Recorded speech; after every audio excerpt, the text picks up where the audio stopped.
Okay, so that brings us to PTA council remarks. Let's see.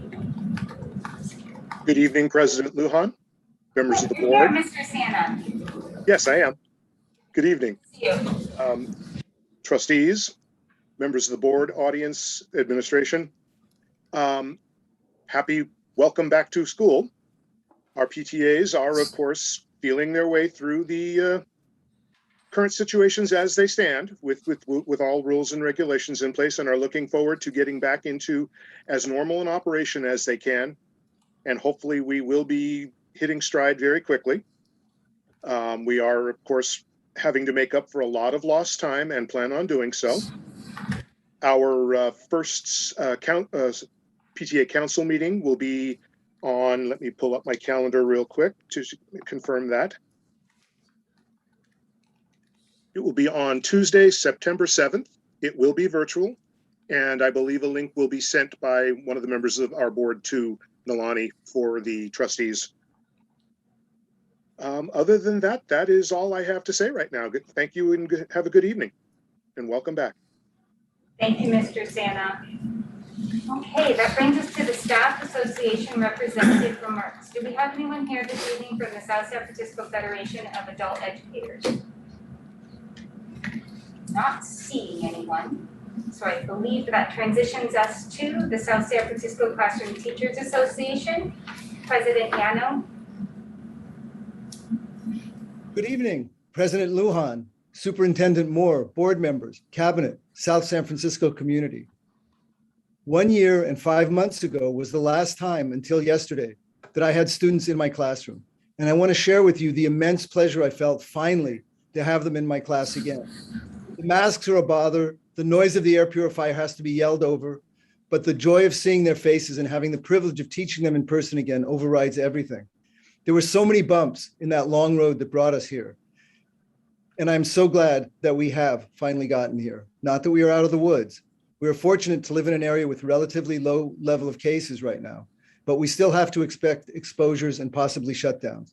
We have to keep our masks on and our guard up at all times and hope for the best.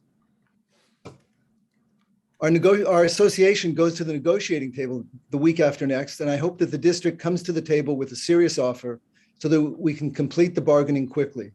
And as you begin bargaining with the classified union, I know that you will be mindful of how they have sacrificed and suffered through this pandemic, and that they should be duly compensated.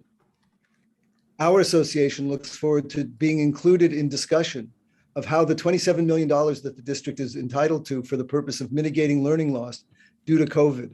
We have some constructive ideas on how that money should be spent. Lastly, to the two new ASB presidents who will be addressing you for the first time tonight, Abigail Verino and Samantha Avila Gomez, congratulations. Samantha, you make Westboro proud. Thank you. Thank you, Mr. Yano. Okay, this brings us to California School Employees Association, Chapter 197, Ms. Malfatti. Good evening, President Lujan and Honorable Trustees, Superintendent Moore and Cabinet. I don't have much to report this evening. We have recently gotten a new labor relations representative, Dustin Patanad. We lost David Wood. So it kind of held back our negotiations a little bit, but we're making ground there. I'm very concerned about the Delta variant, and I'm hoping that adequate PPE has been distributed to all the classrooms for the safety of the employees, teachers, classified, and students. So I'll be serving some of those classified employees in the classrooms coming forward and letting facilities know or inquiring when they're going to get certain protections that they may feel like they're lacking.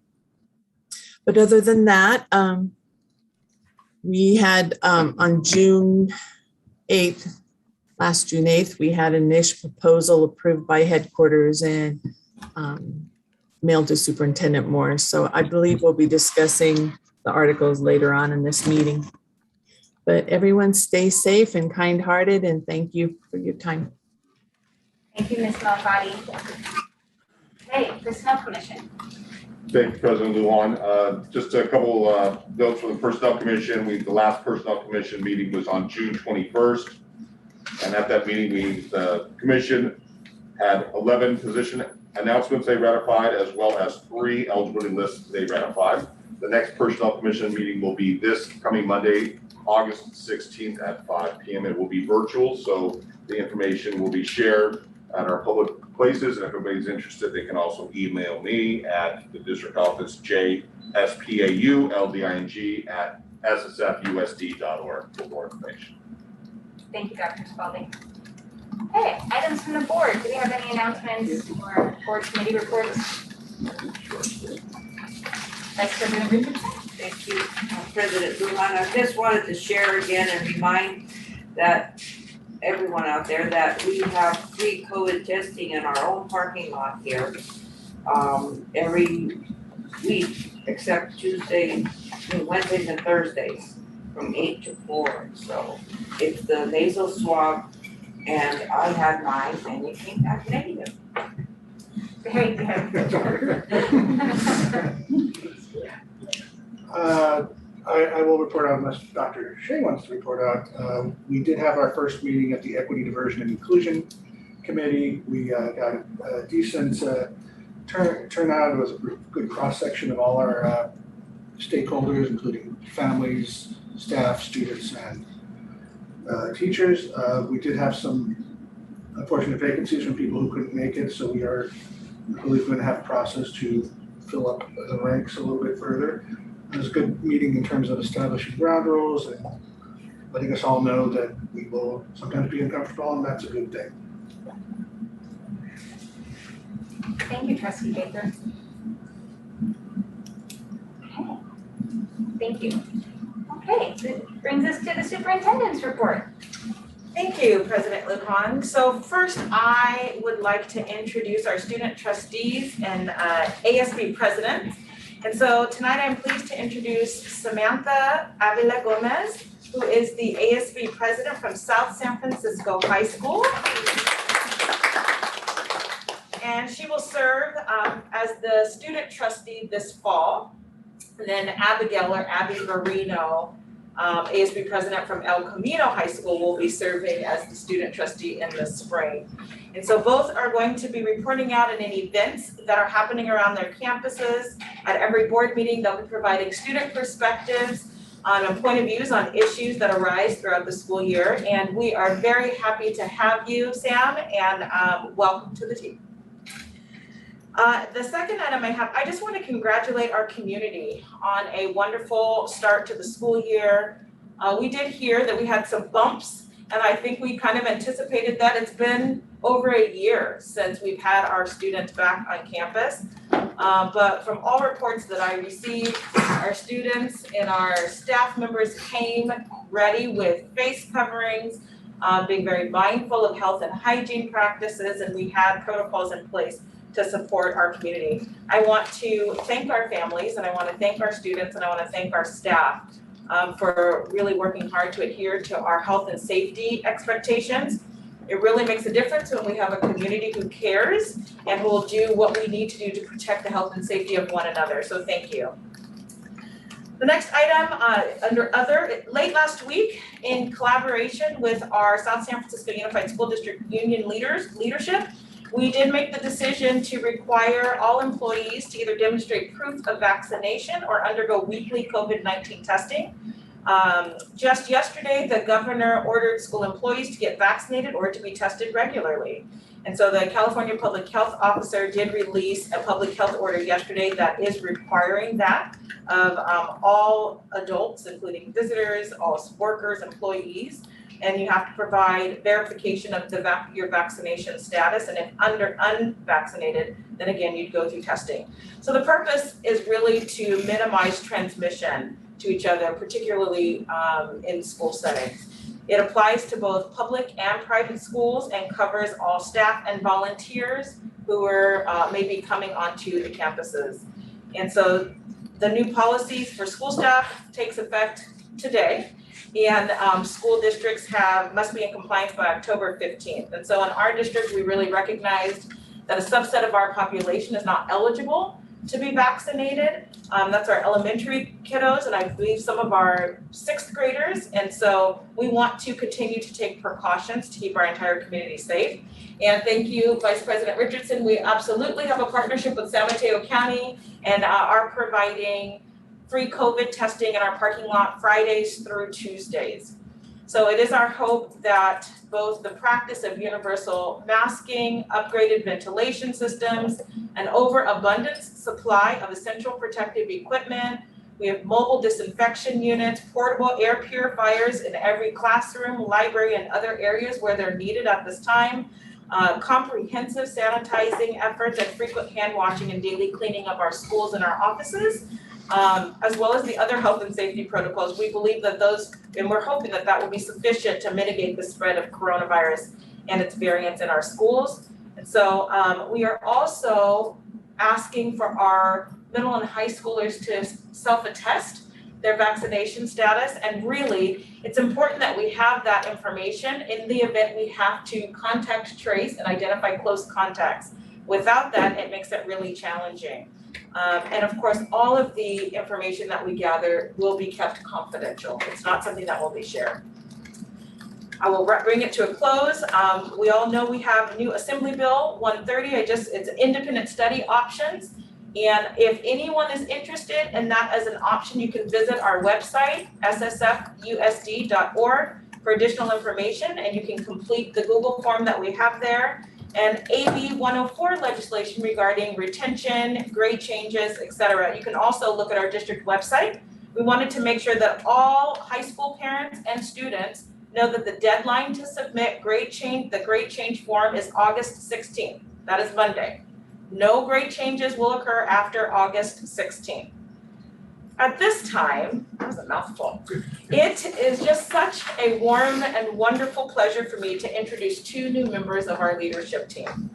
So first, and I hope she's here because I don't have a screen. Is she? Okay. I would like to congratulate Ms. Nina Mendez on her appointment to the principal position at Alta Loma Middle School. And I'd like to invite her to share a few remarks this evening.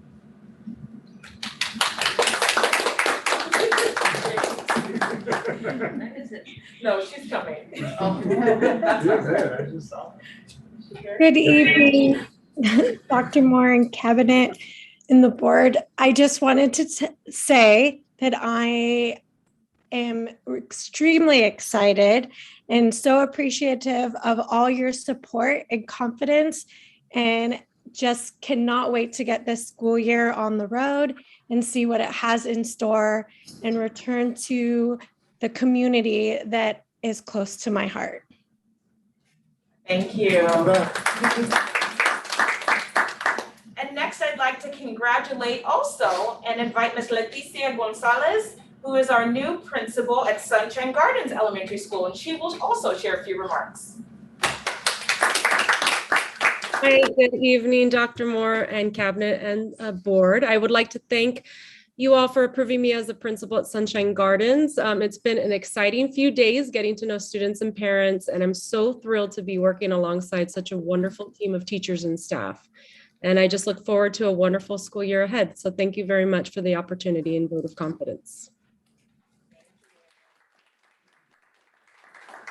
With that, I am very happy to turn it over to our ASB students. So we will begin with Sam Avila Gomez, ASB President, South San Francisco High School.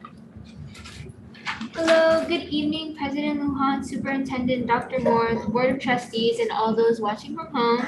I'm proudly representing South San Francisco High School as ASB President, and as fall student trustee will be here on behalf of all SSFUSD students. As a senior, I'm super excited to be back on campus with precautions of course.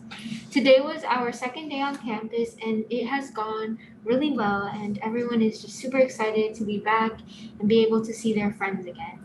ASB has done a lot of work this summer and this first week back. We had freshman orientation last Wednesday, August 4th from 9 a.m. to 12:30ish. We kicked off our event with a small rally that the freshmen would be watching. We had our band play our traditional South City songs, a speech given by me, and a cheer performance followed by our folklorical group dance. The freshmen also played games and were able to interact with one another. They then were split into different cohorts led by upperclassmen and got a chance to tour the school, take their ID pictures, go into small groups, and play games and get to know one another. And they also got talks by our admin and counselors on classes they will be taking and introducing them to the school. We ended the day by giving out pizza, drinks, and chips. Our junior and senior classes were also selling teacups and snacks at orientation and starting to get the ball rolling for money for prom. We also had sophomore tours that day from 12:30 to 3:30 every 30 minutes, as we know that our sophomore class is still new to the school and giving them tours would help them on their first day. We chose these times as they would come in for their ID photos and be able to jump onto the upcoming tour guide and see the classes before school started. The first 2 days back has been very successful. Special thank you to our counselors and office staff at South San Francisco High School. South City now has 4 counselors, and it has definitely helped and improved just how fast changes, just being able to help students and get that extra help. We also let students know that our mental health counselors are on site for those who have anxiety or fear coming back and need someone to talk to. Our juniors and seniors also took their ID photos on Thursday, August 5th. On Monday and Tuesday, our ASB class had summer training and we were able to prep for the first days of school. We decorated the school with welcome back posters and individual class posters. We also had our upperclassmen on the first day of school around campus, and they were able to help guide any freshmen, sophomores, and new students to their classes. We are also selling school merch out of our ASB room after school and during lunch, so everyone can come in and get their warrior gear and be proud of going to South City. As we get deeper into the school year, we are starting to plan out events as we are getting ready for our welcome back rally. And tomorrow we will also be having an ASB meeting for any freshmen that want to run for freshman office, and that will be, our elections will take place through August 23rd to August 27th. Moving on to clubs, our Earth Club at school is getting ready to be planting this Saturday for our outdoor campus, which is making great progress. They have laid grass down and our Earth Club is super excited. Special shout out to Finley Laquette, Rachel Lee, Andrew Ta, and Jaleesa Gomes for their dedication and great work. Our Key Club had a garage sale on August 5th to support their club and local community. They were selling pre-loved items in good condition and were able to sell a good amount. And our Students for Change Club has been protesting as well as having teach-ins throughout the summer on knowing your rights. Our cheer team has hit the ground running. The weekend before school started, they had a stunt clinic in which they were able to learn how to do pyramids, throw girls in the air and catch them in a casket, and learn different techniques. And our football team has a scrimmage on Saturday, August 21st, starting at 10 a.m. with JV and 12 p.m. with Bars. Our football games are open to the public, but masks must be worn. We are so excited to have our sports back, and our girls golf team is starting to have practices later this August, as well as our girls volleyball team has been practicing as well as many other sports. And many kids are just ready to be back on campus and ready to be able to do extracurriculars. Lastly, many kids are excited to be back and getting back into that routine of school, but we do have some valid concerns as some kids are anxious about taking their mask off to have lunch. But alas, many are just glad that we don't have to do distance learning anymore. That is all. Thank you. Thank you. And that concludes my report.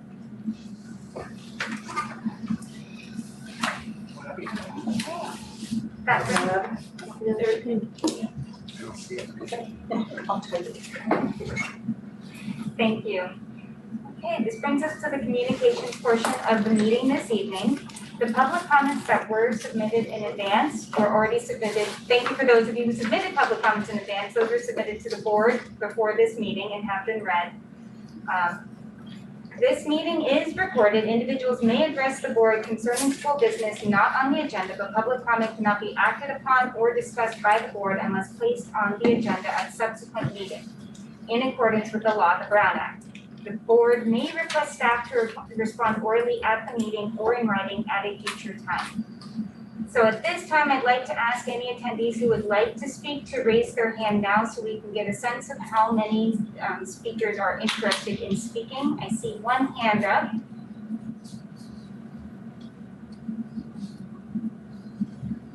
Okay, solidly one hand up. Okay, Mr. Siam, I'm going to turn it over to your capable hands. Thank you, President Lujan. Good evening. I'll be calling on speakers during public comment in random order. To our attendees, if you would like to speak, please use the raise hand feature on the Zoom meeting platform now. Attendees that have called in can dial *9 to raise their hand. Speakers will have 3 minutes to give their remarks. You will hear a tone when your time begins, when 30 seconds remain, and when time has expired. Once time has expired, we will move to the next speaker.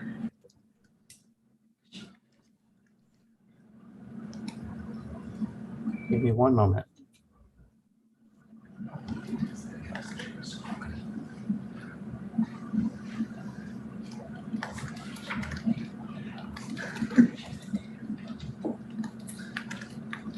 Okay, first speaker is Eddie Holman. Please go ahead. Thank you. Good evening, board. I'm on BART right now, so I'm bad in the background, but I have a short message. First off, I wanted to say it's really good to see student participation on the board. I think the voice of our youth is probably the most important perspective on the board. Apologize for the background noise. And then the other message I wanted to say, actually I have two other things I want to say. One is that it's good to hear that teachers are going to have to require the vaccination or proof of testing, but it's kind of unfortunate that happened after school already started. I just want the school board to be more proactive when dealing with COVID and not reactive. And I understand that's really hard. I know you guys are trying really hard, but it's just, it just seems kind of chaotic, and I just want the best for our kids. And then the last thing is that I believe the MOU the SLO program is still suspended. I think that's a good place for it to be right now. We don't need cops on campus. And I think we should just focus on making sure that COVID doesn't run rampant in our schools. Yeah, that's all I have to say tonight. And congratulations on all the students and everyone getting back. And I just want to give a shout out to our teachers because they're amazing. I respect you guys so much and keep up the good work. Thank you. Have a good night, everyone. Thank you, Bart.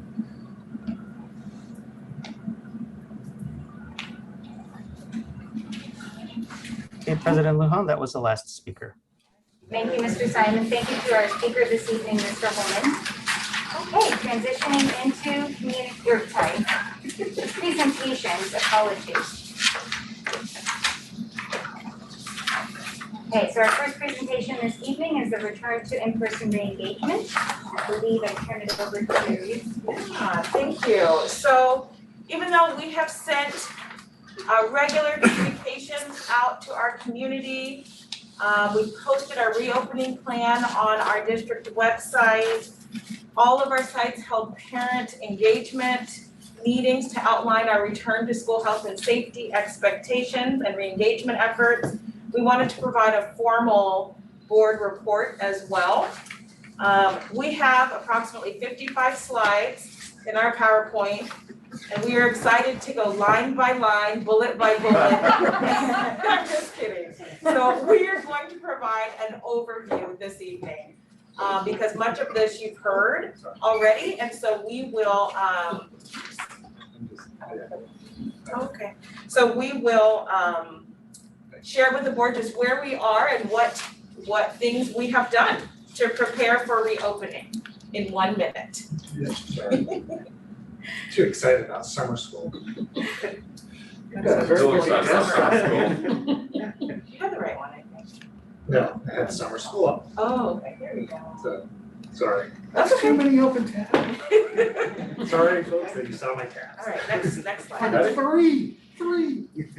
All right, so this is our agenda this evening, things that we are going to cover again, high level. It is posted on our website for any of our community members who would like to go in and read every page. You've seen this several times. We have a vision for our students in this district, relevant learning experiences. We want to give them opportunities to really explore, cultivate innovation and collaboration, teaching them to embrace one another, divergent perspectives, people from different backgrounds, and of course, we want to set all of our students up to excel, recognizing they may experience failure, but we want to teach our students to refuse to accept failure as their final result. We have 3 goals in the district, and it all is geared toward doing everything we can to serve our students really well. You've seen this slide very often. It is about strengthening our systems. We truly believe that if we're going to make it to our destination of equity and excellence through our 4 E's, our vision for our students, all parts of our car have to be working seamlessly. So every system that we have needs to be written, it needs to be codified, everyone needs to know it so that it is aligned and consistent from the boardroom to the classroom. Our board has been very proactive and very intentional about demonstrating its commitment to equity. And so this is the statement that the board has come up with and worked collaboratively to develop the statement and their definition. As you can see, there's a commitment to refuse to accept educational outcomes of students that are predictable based on their race, socioeconomics, or learning differences. And I can say we collectively, the entire board governance team, as well as cabinet and all of our administrators, are committed to ensuring equal access to educational opportunities for our students. And the board specifically is committed to working on board policy that will enable us to dismantle systemic inequities so that all students will get what they need when they need it in order to develop to their full potential. Last year, the board spent time developing their statement and their definition and developing some equity and inclusive board priorities. And so you can see here that all of the work that we will be working to prioritize will be around academic excellence, talent management, that is essentially our hiring practices and making sure that we are very thoughtful about hiring through the lens of equity, doing the same thing with our operational and fiscal stewardship, and of course, we want to create a culture here of community engagement and connectedness. Every department then is developing goals that are aligned to these priorities, and these will be the same priorities that we work with our staff on, or excuse me, our schools on as well, so that we can see that alignment. And at this time, it is my great pleasure to introduce my colleague, Mr. O, who will briefly talk about the health and safety protocols that we have throughout the district. Oh, thank you, Dr. Moore. Yeah, I'll try to make it really brief. So this whole next section is on the health and safety protocols in our district. And so this will just, okay, good, thank you. So the health and safety is our top priority for our district. So we want to try to be responsive to the needs and concerns of the students, staff, and the community. So that's because we want to ensure that everyone comes into our campus, we feel, I guess, so they'll feeling safe when they come to our campus. So this is some of the purchases and actions that the district has taken to address the health and safety in our site and district office. The facility staff have been very busy distributing air purifiers the last 2 weeks to make sure that every classroom, library, as Dr. Moore said, and other areas of the school have the air purifiers. So this slide just shows some of more of the items that we purchased for these schools. We also provided some mandatory trainings to our custodian staff and facility staff on cleaning and disinfecting. Yeah, can I just say one thing? One thing that we heard this past summer was a concern raised about the cleaning. And so I just want our community to know we're very conscientious about hosting a training, I believe an all-day training, to really go through what the cleaning and sanitizing expectations are. Yes, yeah, thank you. Okay, so on this one, I'm going to go through a little bit more on this slide. So on July 12th, the California Department of Public Health released the COVID-19 public health guidance for K-12 schools, which aligns with the Center for Disease Control, the CDC's recommendations. So as we know, the status of the pandemic changes quickly, the CDPH will assess the conditions on an ongoing basis and make any changes when as needed. They will update the recommendations and mass requirements as needed as well. So on August 2nd, the San Mateo County Health Officer issued an order requiring masks to be worn regardless of vaccination status in all indoor public settings. So this was actually an order and not a recommendation. So all school districts in California do not have a choice. They must follow this requirement.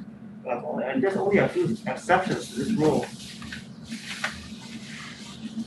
So based on the guidance for the California Department of Public Health, San Francisco Unified School District is trying the following on face covering. So the next couple of slides will be on the face covering. I'm not going to go over them because there's a lot of information, and you guys can read that on your own. Okay.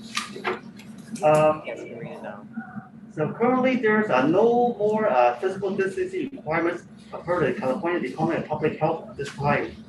And this also aligns with the Center for Disease Control's guidance for K-12 as well. On ventilation, the California Department of Public Health guidance is to adjust the system to maximize the airflow into the classroom. And the district has taken a number of actions in the ventilation, and it's all listed there in the slide for you. And the California Department of Health recommends having students and staff stay home if they are sick and get tested. And then some of the symptoms of COVID-19 are listed there for you.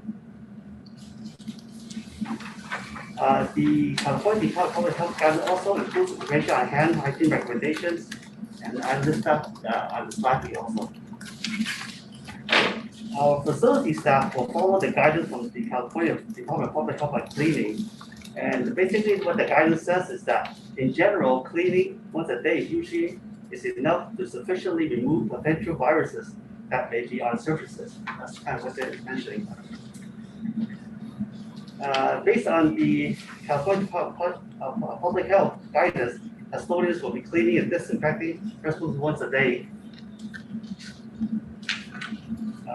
This next slide, okay, this one, the slide just lists some of the items that we provide to classrooms before the reopening. These are just showing some of the daily hygiene routines. And right now, there's currently no guidance, or requirement on temperature checks. But what I will say is we're asking our families to self-check or at home. And if you notice that a student or your child or children aren't feeling well, then please keep them home. Yeah, thank you. And the last slide is basically on the Cal OSHA requirements, and that's usually for the employees. And that's it. And I'll turn over to Mr. Irish. Thank you, Mr. O. Curriculum instruction technology. So you heard Dr. Moore earlier talk about our preparation. So right now we're asking our staff and all of our professional learning, we're doing as much as possible. If we can do it virtual, we're doing all of our PDs virtual as much as possible. We're continuing to refocus on our key instructional priorities to accelerate learning and offer intervention supports for all of our students. So I'll be working with our site leaders in the upcoming meetings that we have to figure out through assessments and looking at data to develop an action plan in their SIPSs. Those are their school plans to provide additional supports and additional learning opportunities. I want to thank the Board of Trustees once again for supporting tutoring support for our students in grades 6 through 12 through our partnership with Paper. We're also working with our elementary staffs allocation of dollars out of federal funds to allow and create homework centers for our elementary students, and we'll be working on that shortly.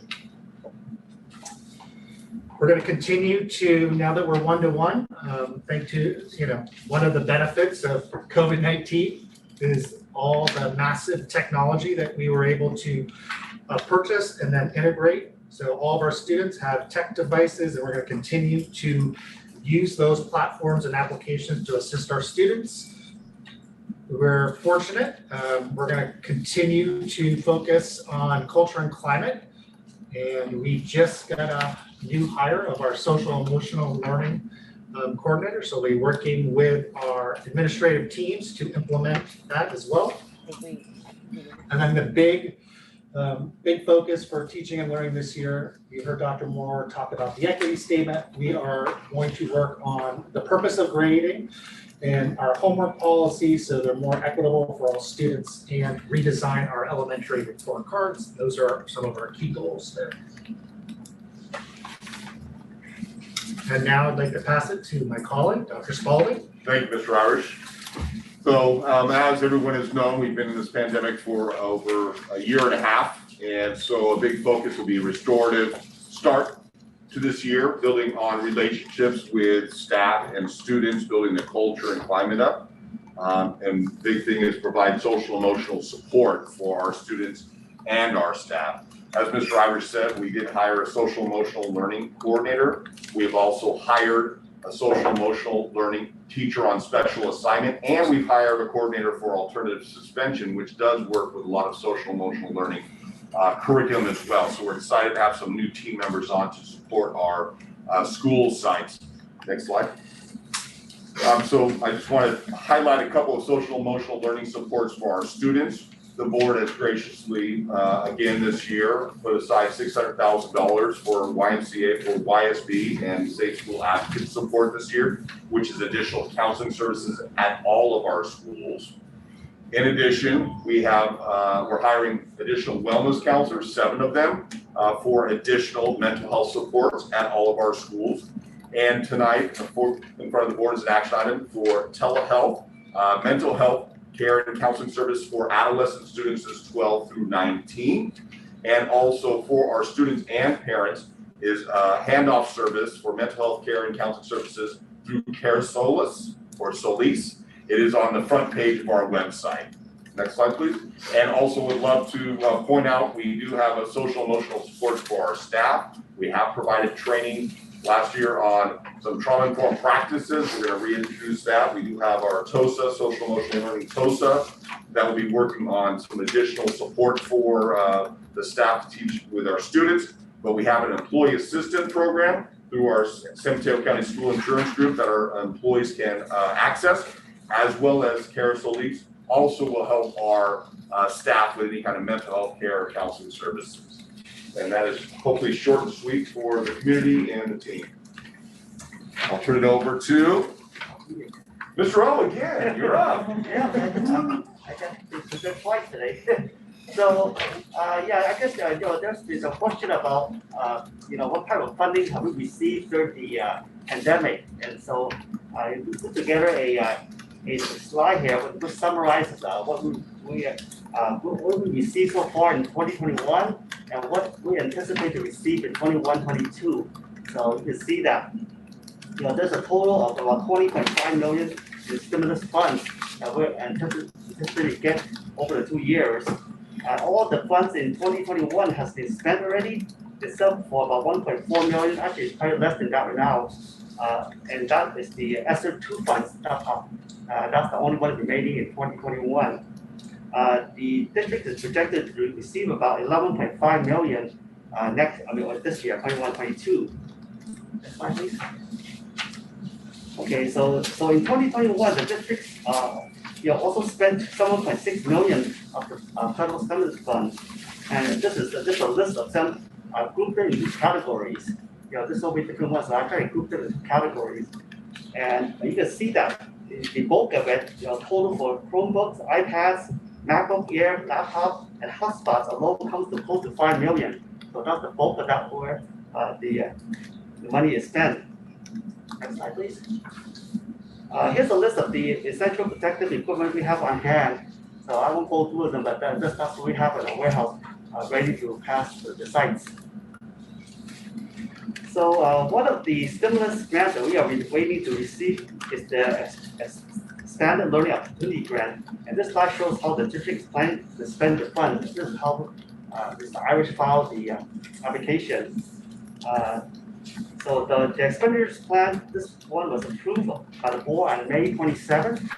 And I'll go over some of the items in those categories in the coming slide. Okay, the district is trying some position using the expanded learning opportunity grant. Since these are one-time funds, these positions will go away when the funding goes away. And that's normally common for restricted programs unless a new funding source is identified. And you can see these are some of the positions we paid for this one-time expanded learning opportunity grant.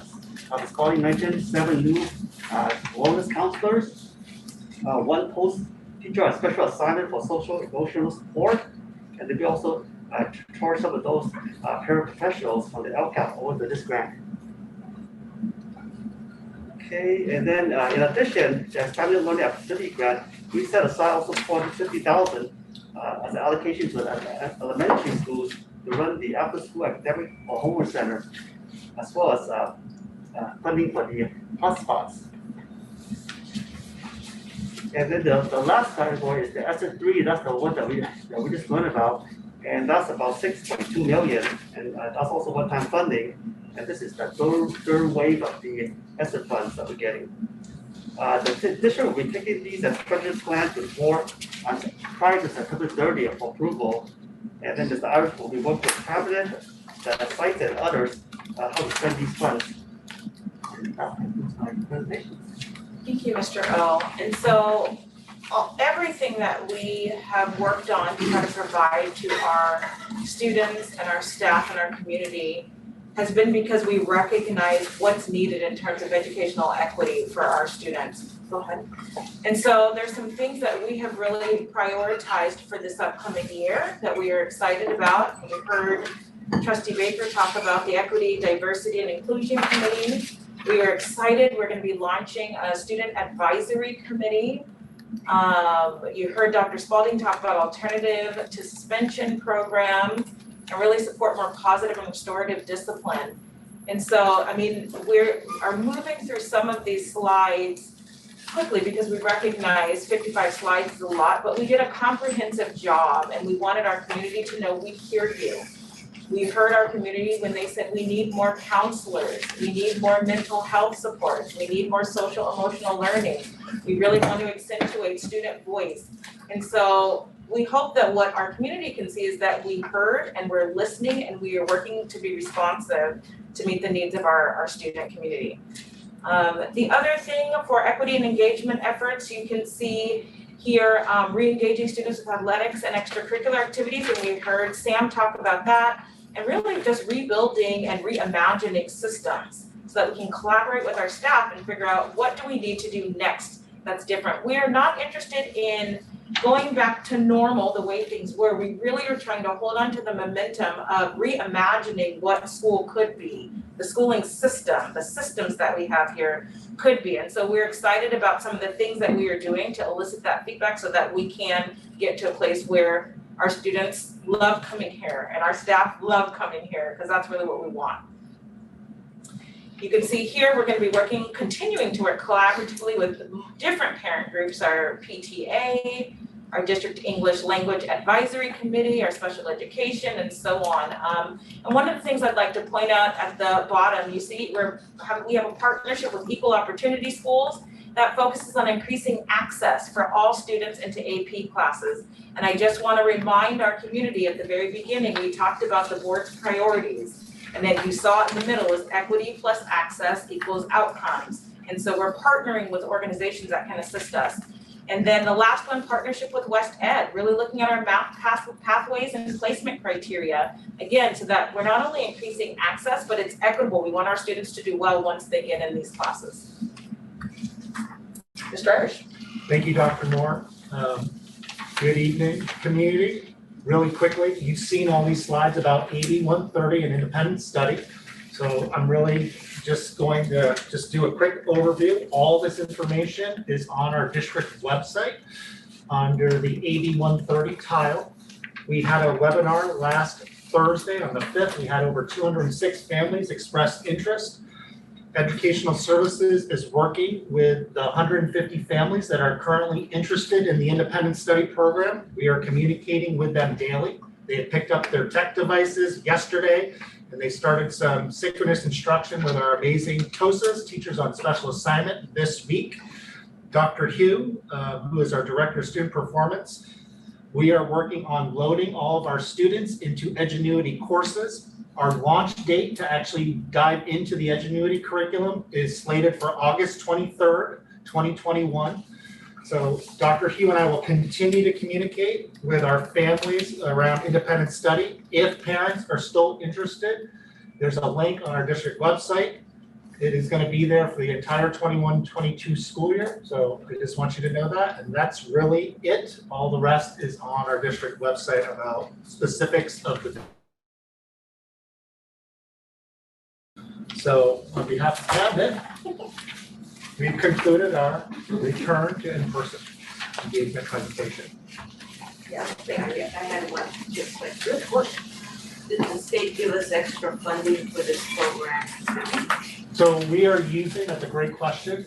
We will use ESSER 2 and ESSER 3 funds to pay for the student licenses for families that want to access the 8130 independent study program. Yeah. That's good. Thank you for that question. Trustee Baker? Yeah, just a quick series of questions. You don't have to refer to the slide if you don't want to. But on page 17, we talked about physical distancing, and there's no physical distancing requirements in place right now.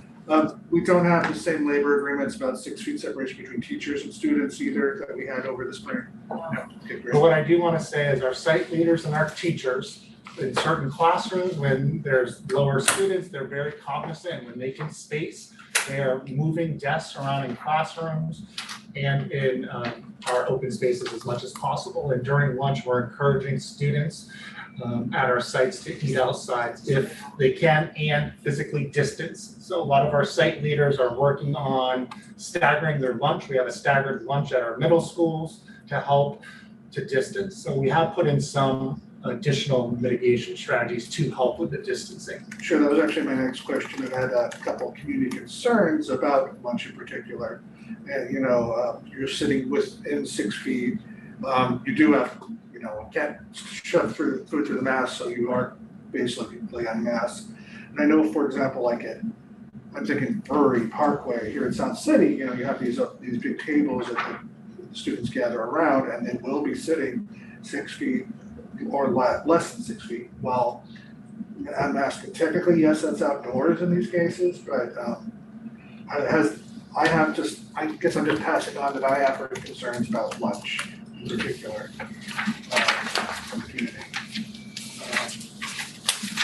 Moving on to the cleaning, well, it's on slide 21, but about the basically the flow chart about the sick people and the sick person and et cetera.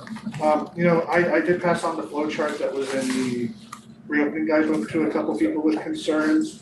And, I did have multiple requests from parents or these comments saying that they would have liked to see that without having to go through a 33-page document. So I think there's some concern in our community. We want to know if there's an exposure and under what circumstances, who's staying home for how long, et cetera. We had a response on social media that basically just directed someone to that 33-page document rather than answering the question, and it was kind of taken a little.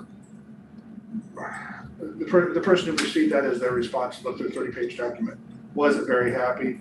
If we could maybe have some, like a one-pager that we could distribute for people who are asking about exposures and what happens in those cases.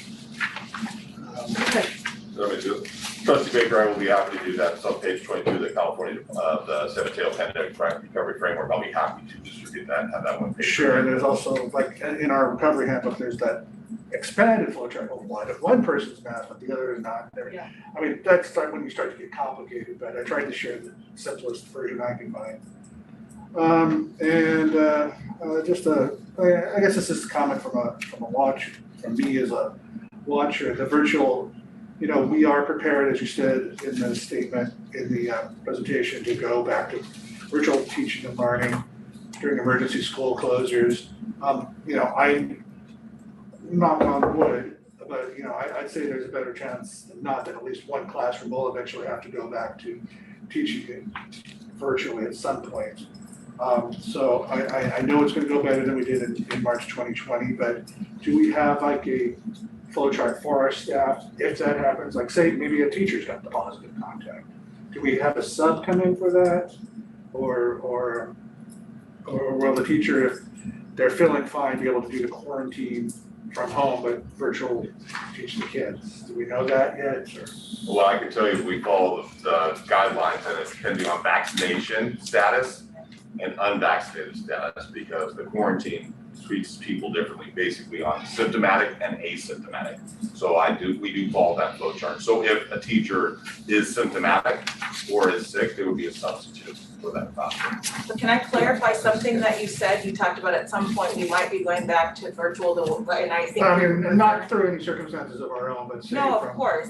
So just as a reminder, that is not an option, that the legislators have not approved that to happen.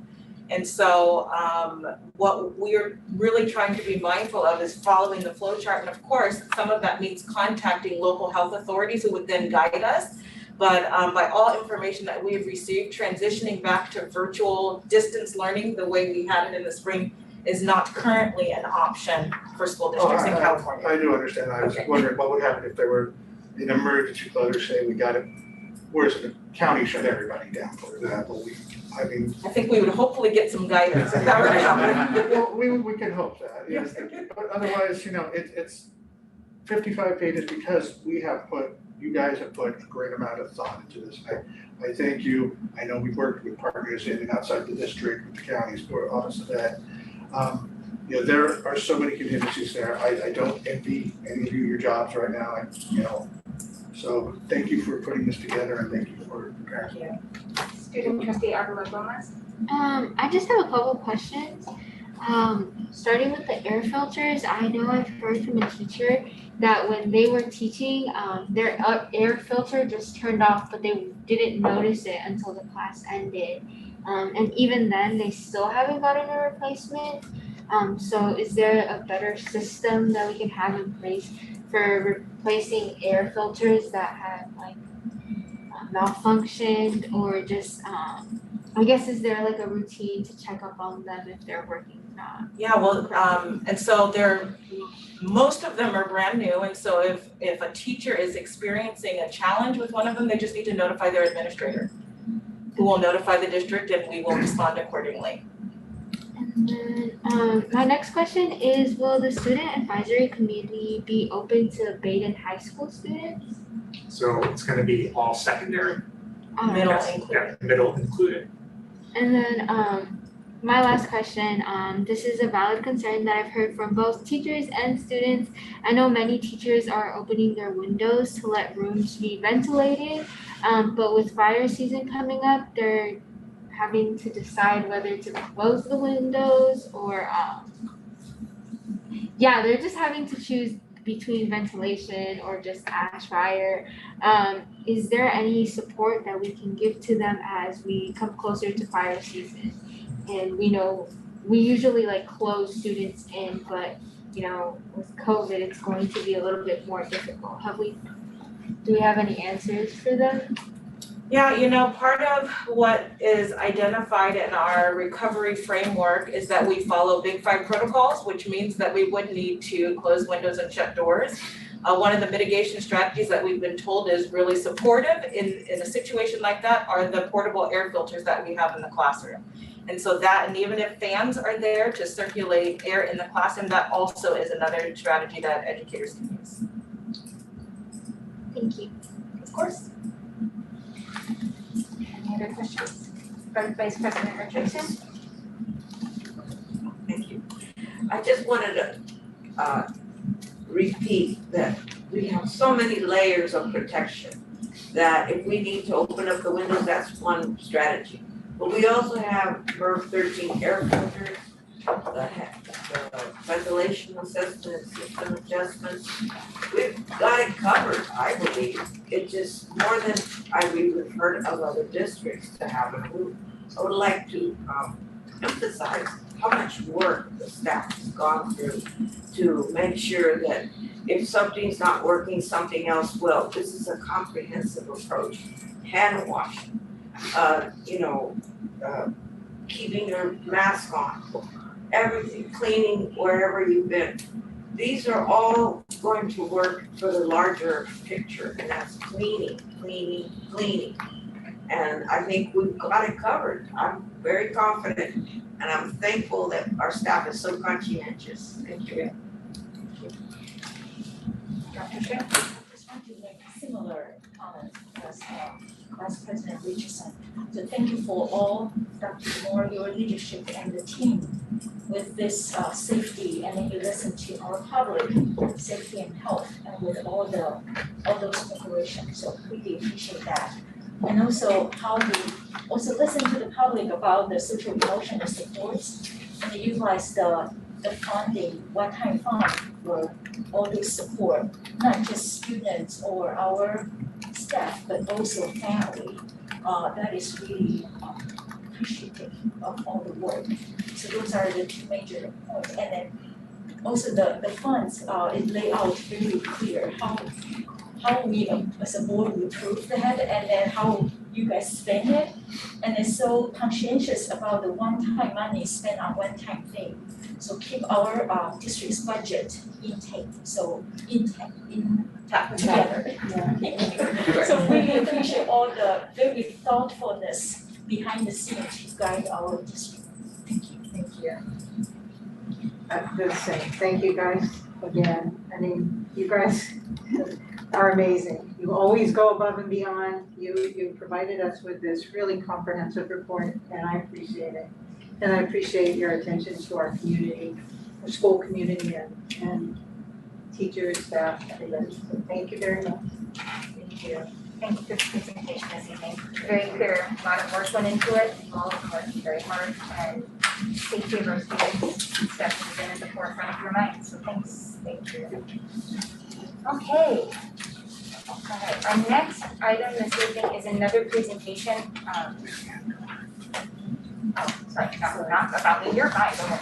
Okay, so our next presentation this evening is a presentation on summer school. Staff will present information on the 2021 summer school program in the district. Irish? Thank you, President Lujan.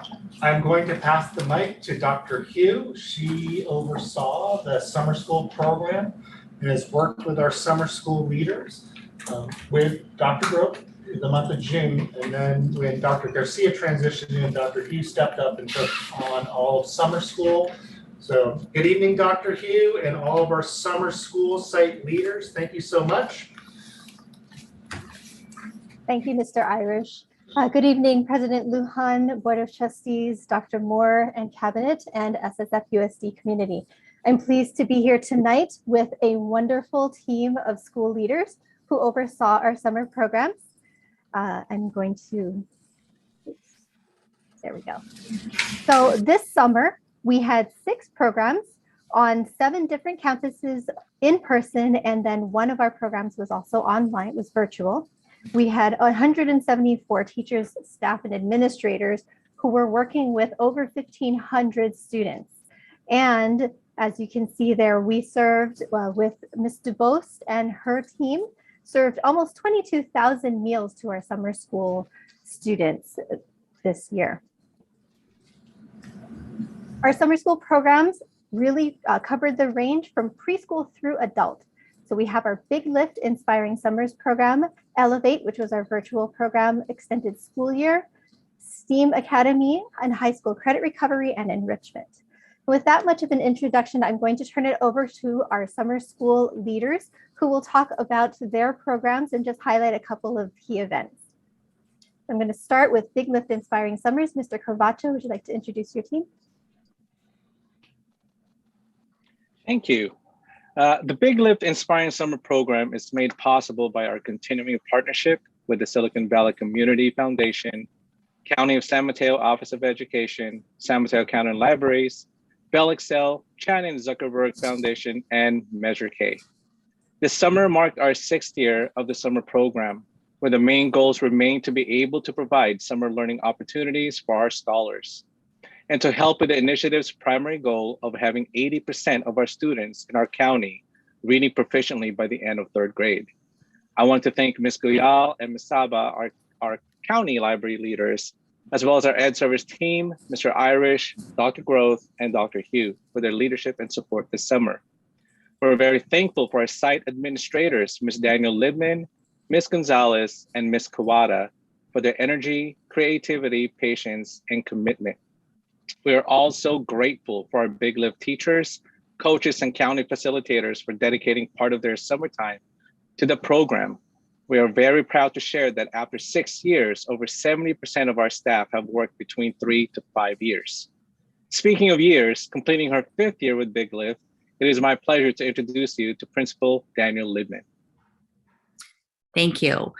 Each site had 40 staff members that consisted of an academic teacher for the morning session, a full day facilitator, and a half day facilitator from the county library. So the ratio was 2 adults for every 14 scholars. The program also included 2 academic coaches who supported our academic teachers and 1 coach for our county facilitators.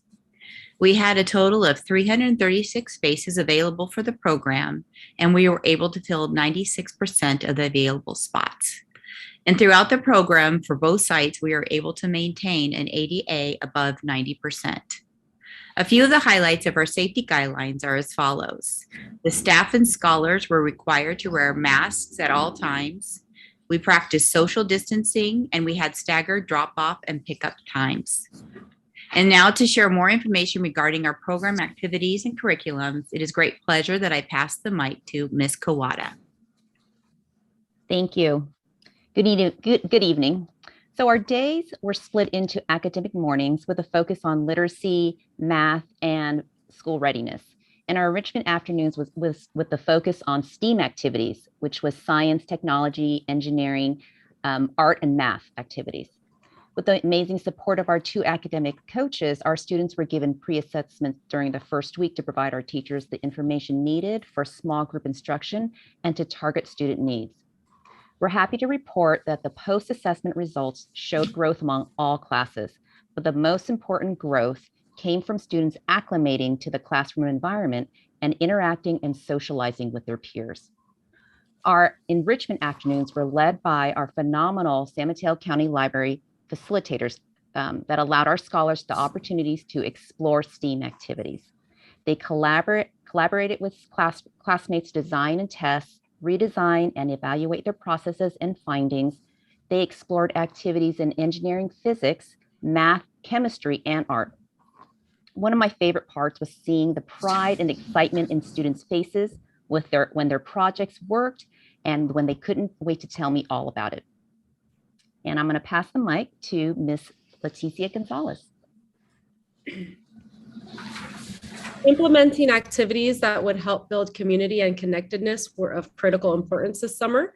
Students engaged with the core values and themes for each week and enjoyed virtual assemblies such as the NED Show, our community service program with the Leukemia and Lymphoma Society, our CHP safety visit, spirit days, and health and wellness assemblies.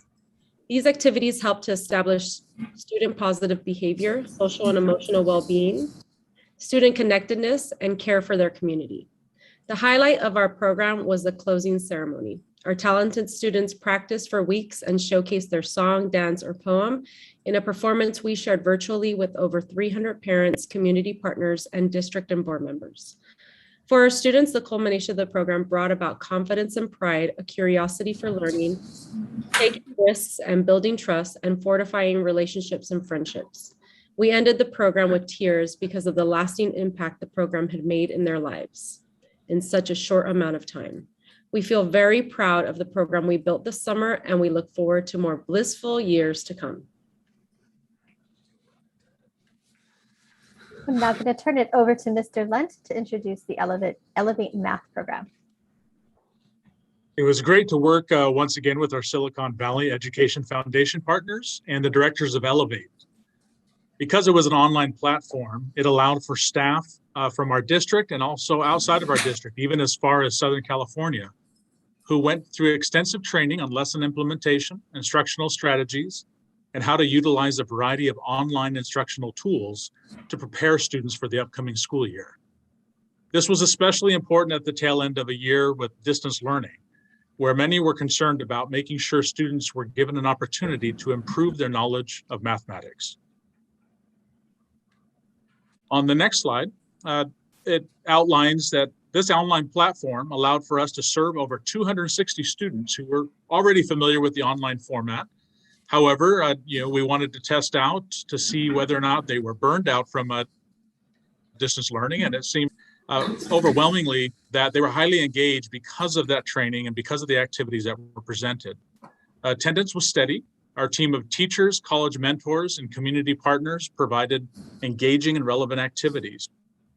Teachers conducted a pre and post assessment to measure growth and readiness for the upcoming school year. Those results are forthcoming. In our final slide, you can just see some screenshots of some great learning and teaching strategies. It was my pleasure to be able to visit these classrooms. I really enjoyed seeing the engagement, the activities that took place. Many of our teachers, beyond the tools that were given them in this training, used a lot of their creativity to provide incentives. Some used some programs like Class Dojo, and it was great seeing that spectrum of rising third graders all the way through ninth graders engage in these lessons and get ready for this next school year. And it was also a privilege to be able to work with other partners such as Genentech and other career-oriented partners that provided not only virtual field trips, but insight into what it takes to be successful. Thank you. Thank you, Mr. Lent.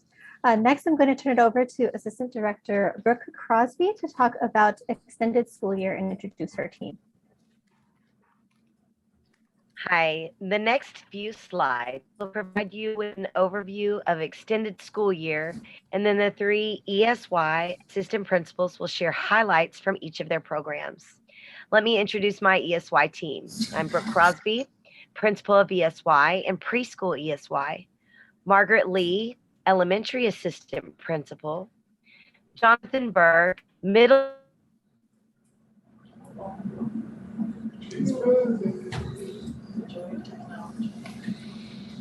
Ms. Crosby, I think we lost you. Okay. While we hope that Ms. Crosby can come back. Oh, there we go. Ms. Crosby? Yes. Okay. Sorry, we lost you for a few minutes there. Okay, let me do that. Maybe this will help. But an IEP requires specialized academic instruction to address atypical regression and recoupment over the summer break. Although the primary focus of ESY is to target IEP goal areas that show regression, this summer we also had the secondary goal of welcoming students back to in-person instruction and providing opportunities for social and emotional learning. The next slide, please. For many of our youngest learners, ESY offered their first opportunity to experience in-person schooling, so it was important to target school readiness skills and give them an opportunity to become familiar with those important classroom routines. ESY gave students at all levels a chance to interact with their peers in person and build upon social skills they may have missed out on at home this past year. ESY classes incorporated many programs purchased by the district during distance learning into their in-person instruction. We also had a complete related service provider team, which provided students with all of their IEP related services while maintaining all COVID procedures. As always, the goal of ESY is to provide goal maintenance for those critical IEP goals and to prevent further regression that a summer break may contribute to.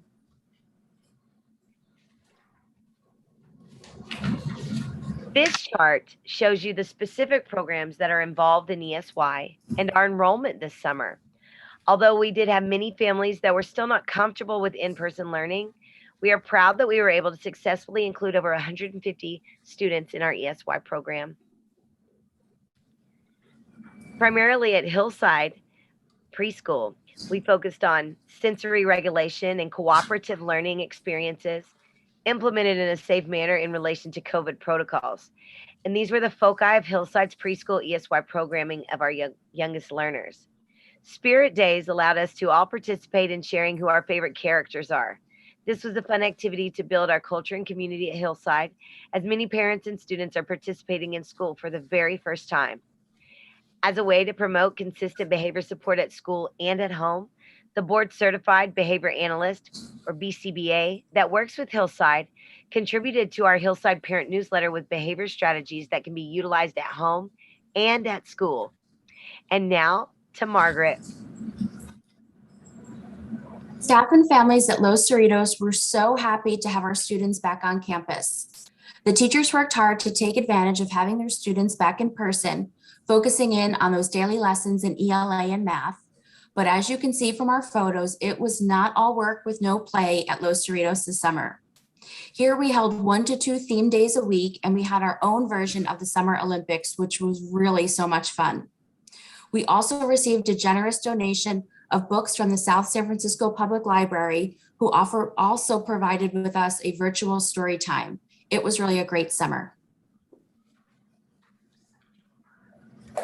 Here are some pictures from our Yes Wyatt Parkway programming that showcase our focus of addressing students' areas of need in communication, academic and fine motor skills building, written and artistic expression, and social emotional development and functioning.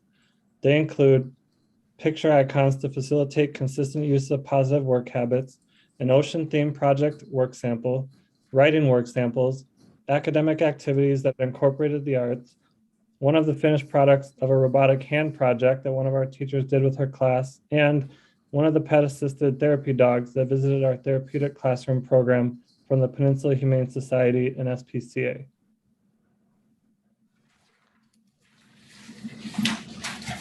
It was great to work with a team of administrators, teachers, paraprofessionals, and specialists that truly provided multiple learning opportunities for our students.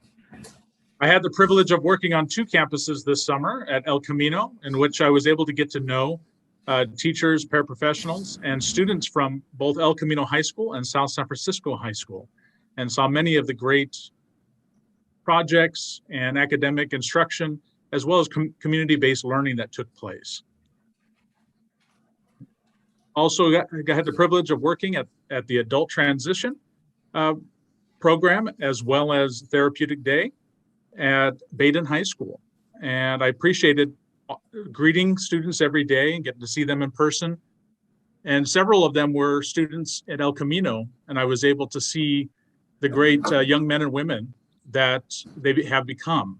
And I appreciate, again, those thoughtful lessons as I walked into classrooms, wraparound support from our specialists that were provided to our students, physical activities, art projects, and they also had a great opportunity to go to the community-based work experience opportunities, especially at the Historic Society, as you see some pictures here, as well as our art projects in which one student is planning to start a business based on the expertise that she demonstrated throughout the summer.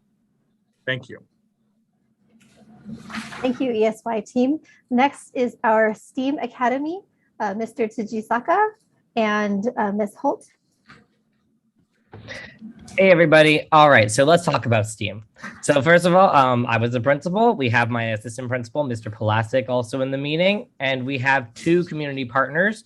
We have the San Mateo County Office of Education, which is represented by Michelle Holt, and then we also had the Young Audiences curriculum people, and their team is listed right there.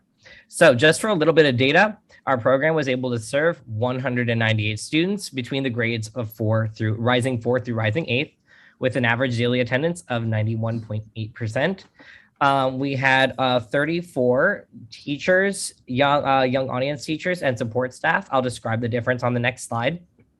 Although our program focus is, as it says in the title, it's STEAM. As Big Lift mentioned, STEAM is science, technology, engineering, arts, and mathematics, and the exploration of the STEM fields through the arts. The dates of our program were from, the dates of our program were from June 14th to July 13th. If you are wondering, if you want to hear more about what I have to say, go to our website. All the pictures and photos are there. Next slide, please. All right, so as I was previously mentioning, we had 2 different curriculums. We have the NG curriculum, which is our science curriculum that we use to engage the students in scientific activities, revolving around the theme of energy. So the projects include mobile cars, solar houses, circuit kits, wire mazes, etc. And then we also had the other half of the day where they were doing arts curriculum with our young audience teachers. So they had 2 teachers, 1 science, 1 arts, and they were doing a bunch of different visual arts and performing arts based on grade level. At this point in time, I'd like to pass it on to Michelle Holt to talk about our county partnership. Thank you so much.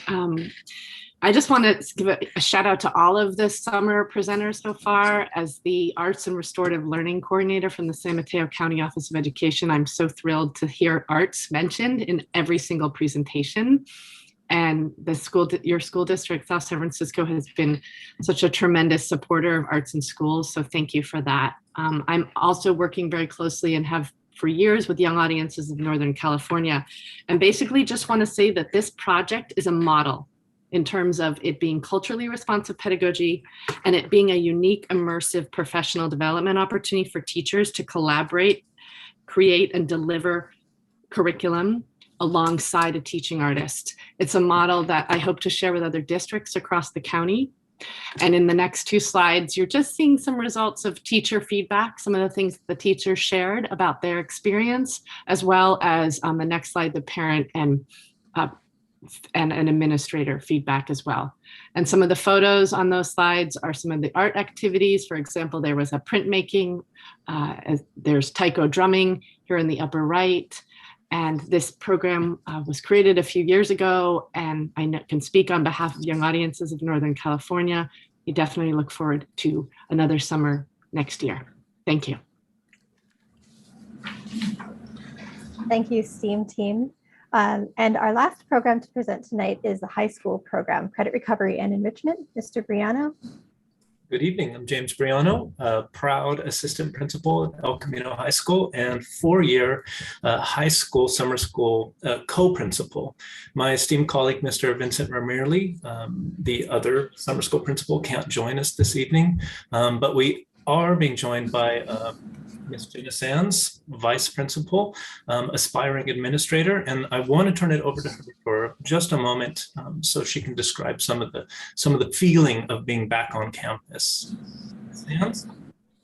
Thank you, Mr. Briano, and also thank you to staff and the board as well, because this was my first admin experience, a huge learning challenge, but I just want to say, as someone who was part of both sessions, students who really struggled with distance learning benefited immensely from having teachers and staff on campus to support them. And I'm just incredibly fortunate that I could be a part of it and really see students get so excited to be on campus. They were filling out health surveys every morning before they entered the classroom, and they did that very well. So I'm really proud of them and the hard work that they put into making sure they attended summer school. And I'm just so grateful that the summer school program was my first admin opportunity. So I'm going to bring it back to Mr. Briano. So thank you all so much. Great. So I would love to introduce everybody, every staff member, but in the interest of time, let's proceed to the next slide. So we serve 237 students in the high school summer school program, and that's divided up into a couple different sub-programs. So the first is our credit recovery students. Those were the 197 students, the bulk of the program. It's primarily students that are earning credits to stay on a graduation path. So they are basically replacing an F grade with a passing grade so they can get that diploma in their hands at the end of their journey. Space permitting, we include students who are attempting to improve their GPA. So perhaps they got a C in a class their freshman or sophomore year. They want to maintain college eligibility or competitiveness on that college application. So they'll come in and replace that C with an A.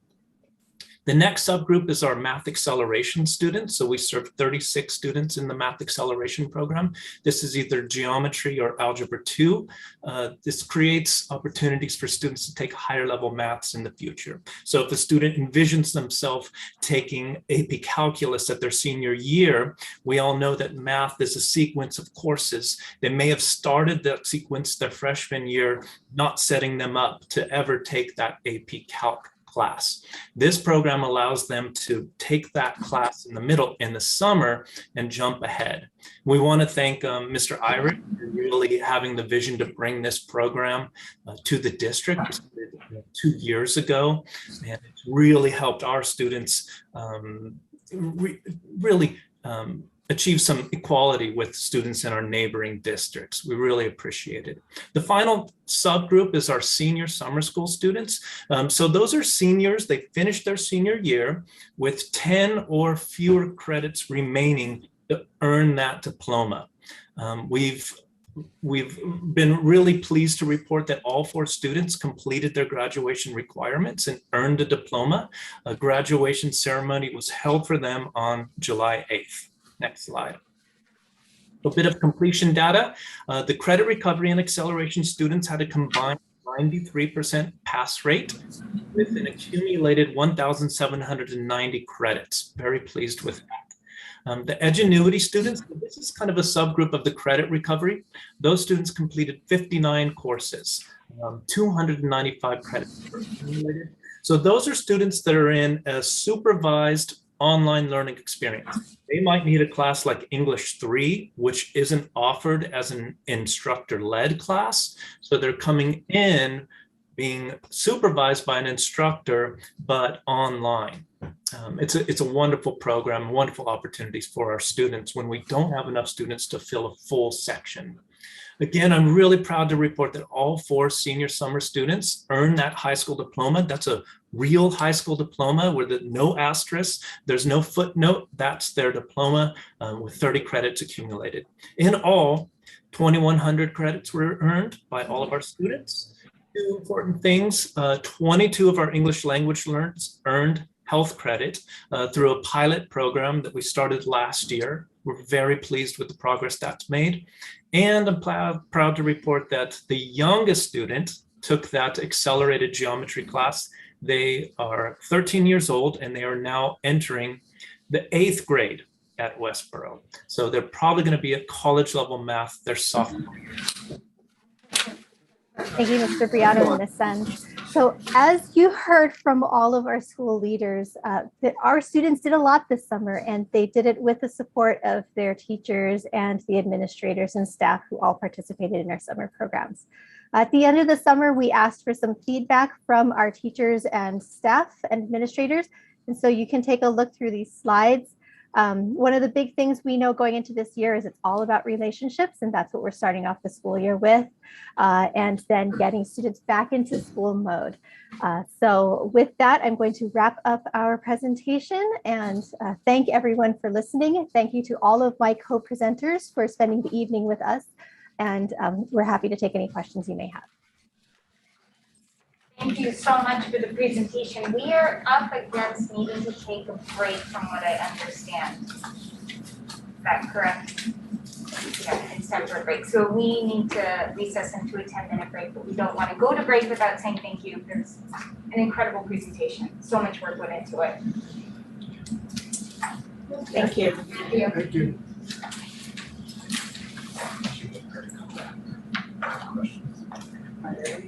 Do you guys have questions? Do you guys have questions? Stay on for the 10 minutes.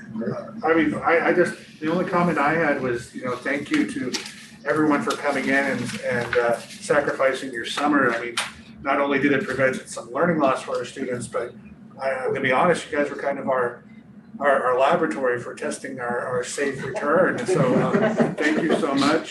Special shout out to ESY. I know our students in ESY have really missed the in-person supports, and I'm glad we were able to give it to them.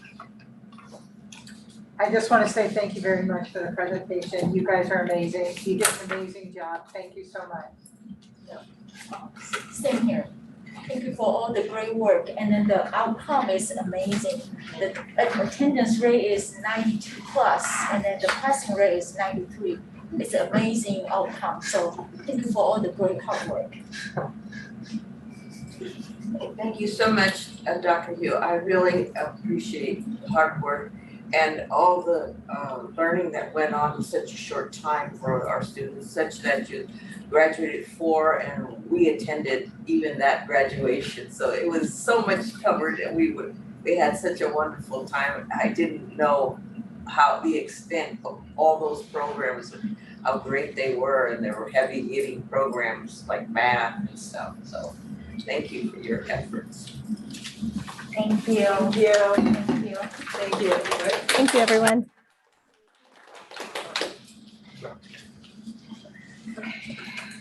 Yep, so we're going to break. 10 minutes break.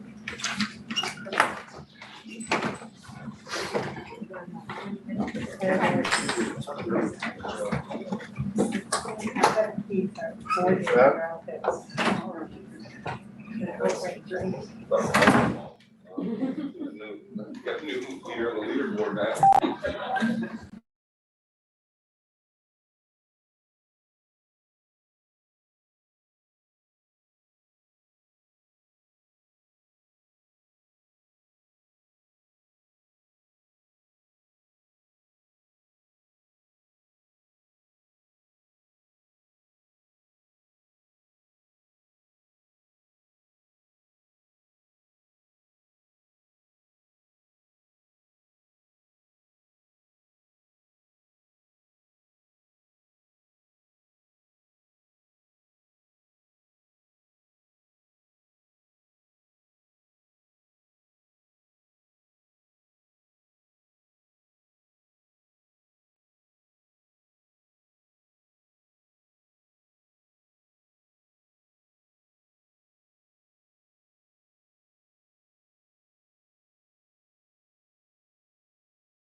All right, welcome back, everybody. Hey, I believe we have transitioned into the consent agenda portion of the agenda this evening. The following items are submitted for board approval. One motion will authorize action for those items so designated. Do we have any items we would like to pull, or do we have a motion? I just have a question, Go ahead. and I didn't ask ahead of time, so I'm sorry. But on page 72, the fundraisers. So it has Senior Sunrise listed as a fundraiser. That's a fundraiser? Kids pay for that? I can answer that. I think it's part of ASB, so any activity that's ASB, it gets related to for the board approval. I think that's why I thought. So it's an approved activity. So it's approved activity, okay. And do you know anything about the senior spirit package? You might not, I didn't ask you ahead of time, I'm sorry. I think we have a reference. Yeah, at least, I'm not sure about El Camino, but at South San Francisco High School, we're working on it. It'll be the usual, like the senior class shirt and sweatshirt, and then the prom ticket. And then, yeah, for Senior Sunrise, we expect to have it in early September. And then we'll have any fundraiser approvals for like concessions sold or things like that. Thank you. Of course. If there's no more questions, I'd like to go ahead and move the consent agenda. I'll second. Okay, so first by trustee Baker, second by trustee Murray, all in favor? Yes. Oh, you had a question, sorry. First, number one, number E, the California State Preschool contract. Is that a fee program or is that totally, paid for fee? So if you look on page 50, it talks about there's a daily rate and then a daily full rate. Oh, sorry, what page? Page 50. 50. So it just tells you what the fee structure is for that particular program. Oh, okay. So we are getting money to be able to run the child care programs. Right. It is a state-funded preschool program. So this rate is the one that parents pay? That's my question. No, it's the rate that they use to be able to calculate for us how much money we will get to run our program. So oftentimes these programs are subsidized for our families because they may or may not be able to afford it. And so we run both. We run both subsidized programs as well as programs where parents have to pay. For this particular one, I'm sorry, I didn't know that question would be coming. Hold on.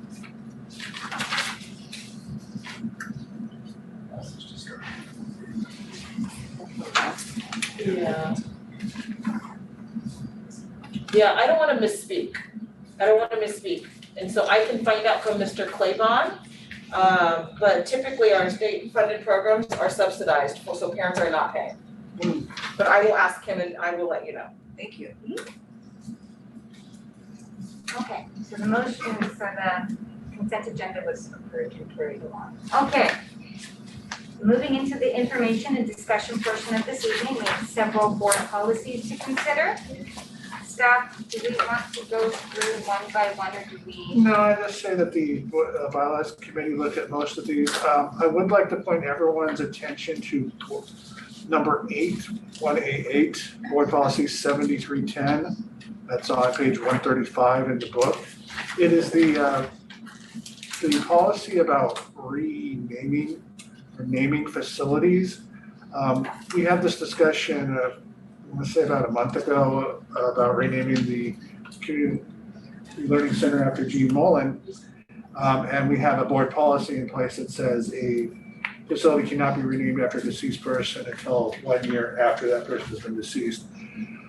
We are proposed, Trustee Shea and I proposed the following alternatives, which actually can both be passed because it could be an or in this case. Alternative 1 is the board may consider and approve a naming after a deceased person prior to the lapse of 1 year, but it will not take effect until 1 year has passed.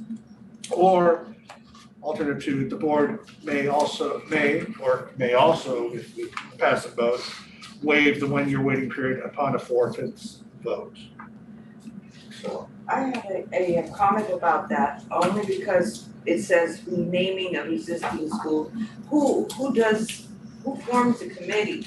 The committee that wants to change or provide the name for the facility, or the district? And that doesn't seem clear to me, so I thought maybe we could put some language to clarify it.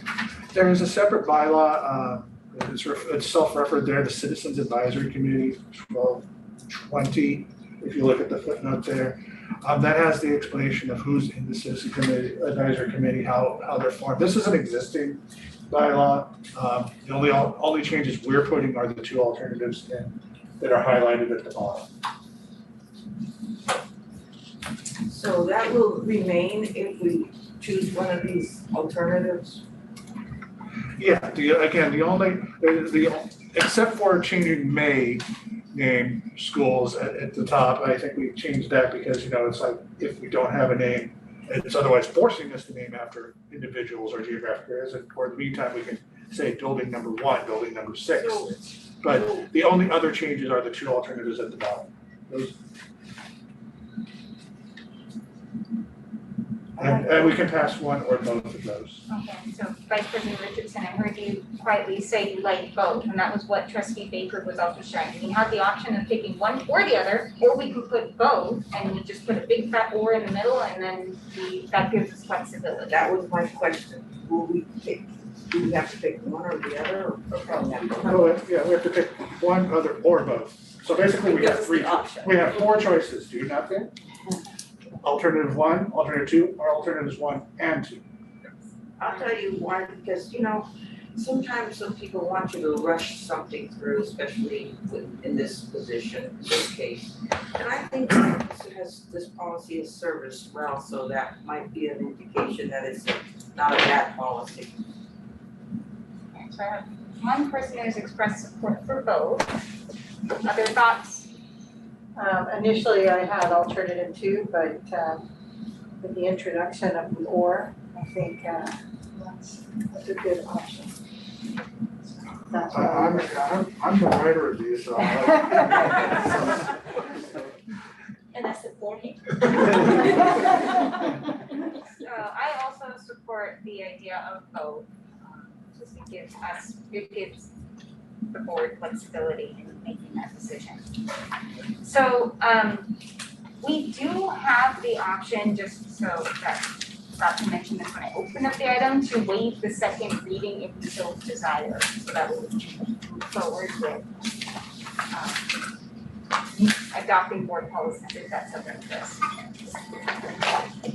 I will point out that in particular to the proposal that begat this change, we would still have to have that vote at some point. Yes.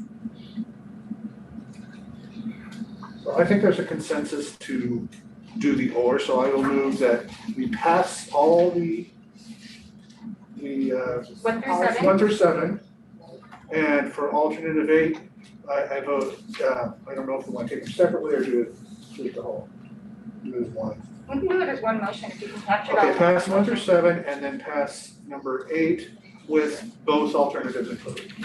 Okay, so we have a motion to move with 1 through 7 and 8 with the amendment of the or to include both alternatives. Do we have a second? Second, but are we going to waive the second reading? That's why I was wondering if we should take that one separately. We can wait, yeah, if you wanna. You can approve that in, right? Yeah. So Do we want to waive the second reading for all? I think so. Well, I would myself. I thought they were all well written. Do you have thoughts? We were talking about potentially waiving the second reading because we do have bylaws that we need to move forward. Okay. But did you have thoughts, like questions on any of the policies or anything? Before us for the first reading, yes, I do. On page 94 for the BP 1113, which is the district school websites, that's a very good start and communication. But I would like to refine it a little bit to mention that these sites need to be consistently changed and revised and updated. And I don't mean 1 year, I mean kind of almost, I can't say how often, but as soon as it needs to be. And I know that we do, some of them are very good, but not all of them are. And I noticed that there was some older information that needed to be from the schools themselves, like in the registration. Sometimes they had last year's board member still up there, and that information, it says 2021, and it's like we're now 21, 22. So we should have updated it, and it's not. And I think something should be mentioned that we need to do it on a fairly consistent basis I can't articulate right now how often we should do it. I think if you don't mind, because it says the superintendent or designee shall develop content guidelines for district and school. And so I think we can take that into the administrative regulation. And you did point out a couple of schools that hadn't updated it. And just so everyone knows, at our elementary schools, the principal is the webmaster. And so that's probably why, because they are being a principal and they have to keep their websites up to date. But I'll work with Mr. Fang on some guidelines, and then we can go in and keep checking and remind them, hey, you haven't done this, or try to help them, because at the elementary level, it's just them. Yeah, I'm not sure how that is organized, but when somebody's looking into our school and they would like to find out a lot of things, typically they'll just go. But I'm happy to see that there's this awareness now that we need to do something more, and I'm happy to see this this proposal for first reading. So I would hold this for the next reading to see if we have all that. So what I heard Dr. Moore saying, and that's actually where my thought process was going, is that part of what you were suggesting is potentially a timeline of like a frequency, and that wanders more into the realm of administrative regulations, and this is a board policy, which is more the vision and goals, the overall structure. And so what I heard Dr. Moore saying is that she's hearing your feedback and she'd like to incorporate that into the administrative regulation, so it wouldn't be in the board policy. Because if we put something like a timeline, like websites need to be updated weekly, if that ever changes, then we have to update the board policy every time. And when it comes to what a principal or any site or any school staff follows, they'll check board policies, but typically it's the administrative regulations that specifically spell out what they're supposed to be doing. And we don't have the AR with us at this time. Okay, you can talk around. Okay, I feel like, well, I just don't feel that there's enough said about that. I see this on the current and the proposed, and I'd like to wait for the second reading to see if we do better. Madam Chair, considering that there is a second motion on the floor, I'll withdraw that motion if the seconder approves. I'll say, let's put it past 1 through 7 with them coming back for a second reading, and pass 8 with both alternatives and waive the second reading for 8 only.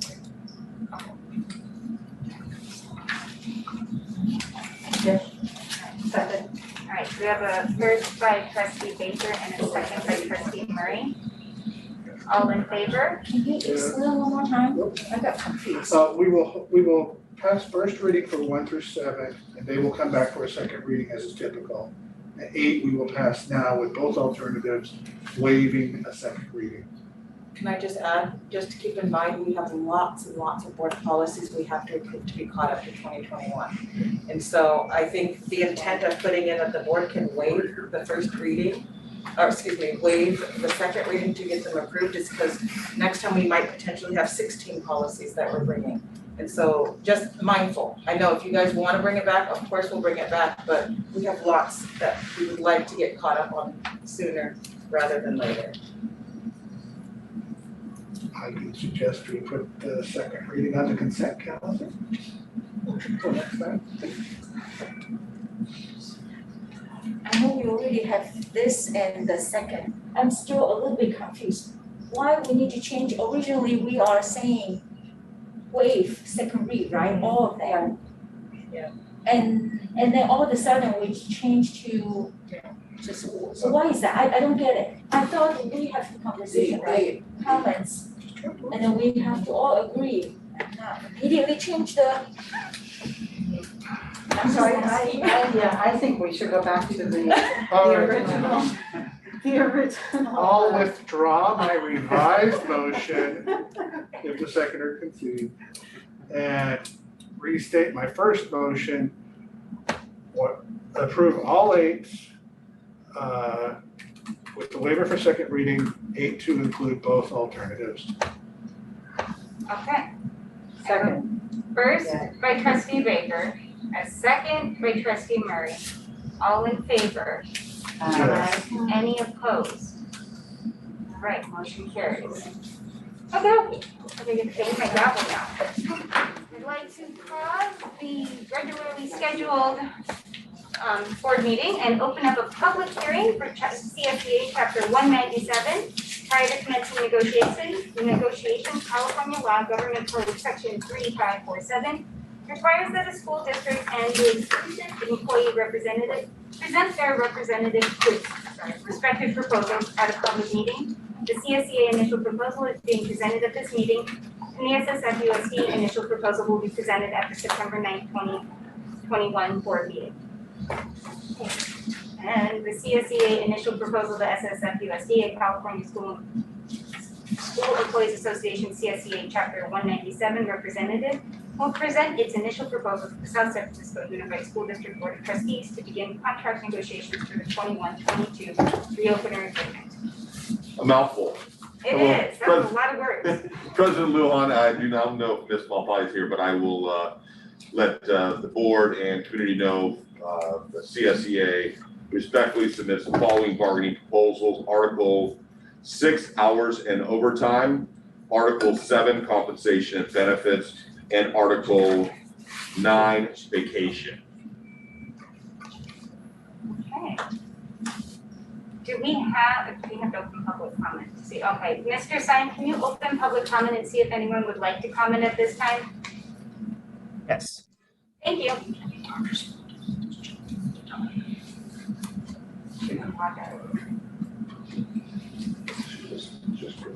Okay, raise hand feature is available right now. So if anyone's interested in commenting on the CSEA proposal for negotiations, please raise your hand.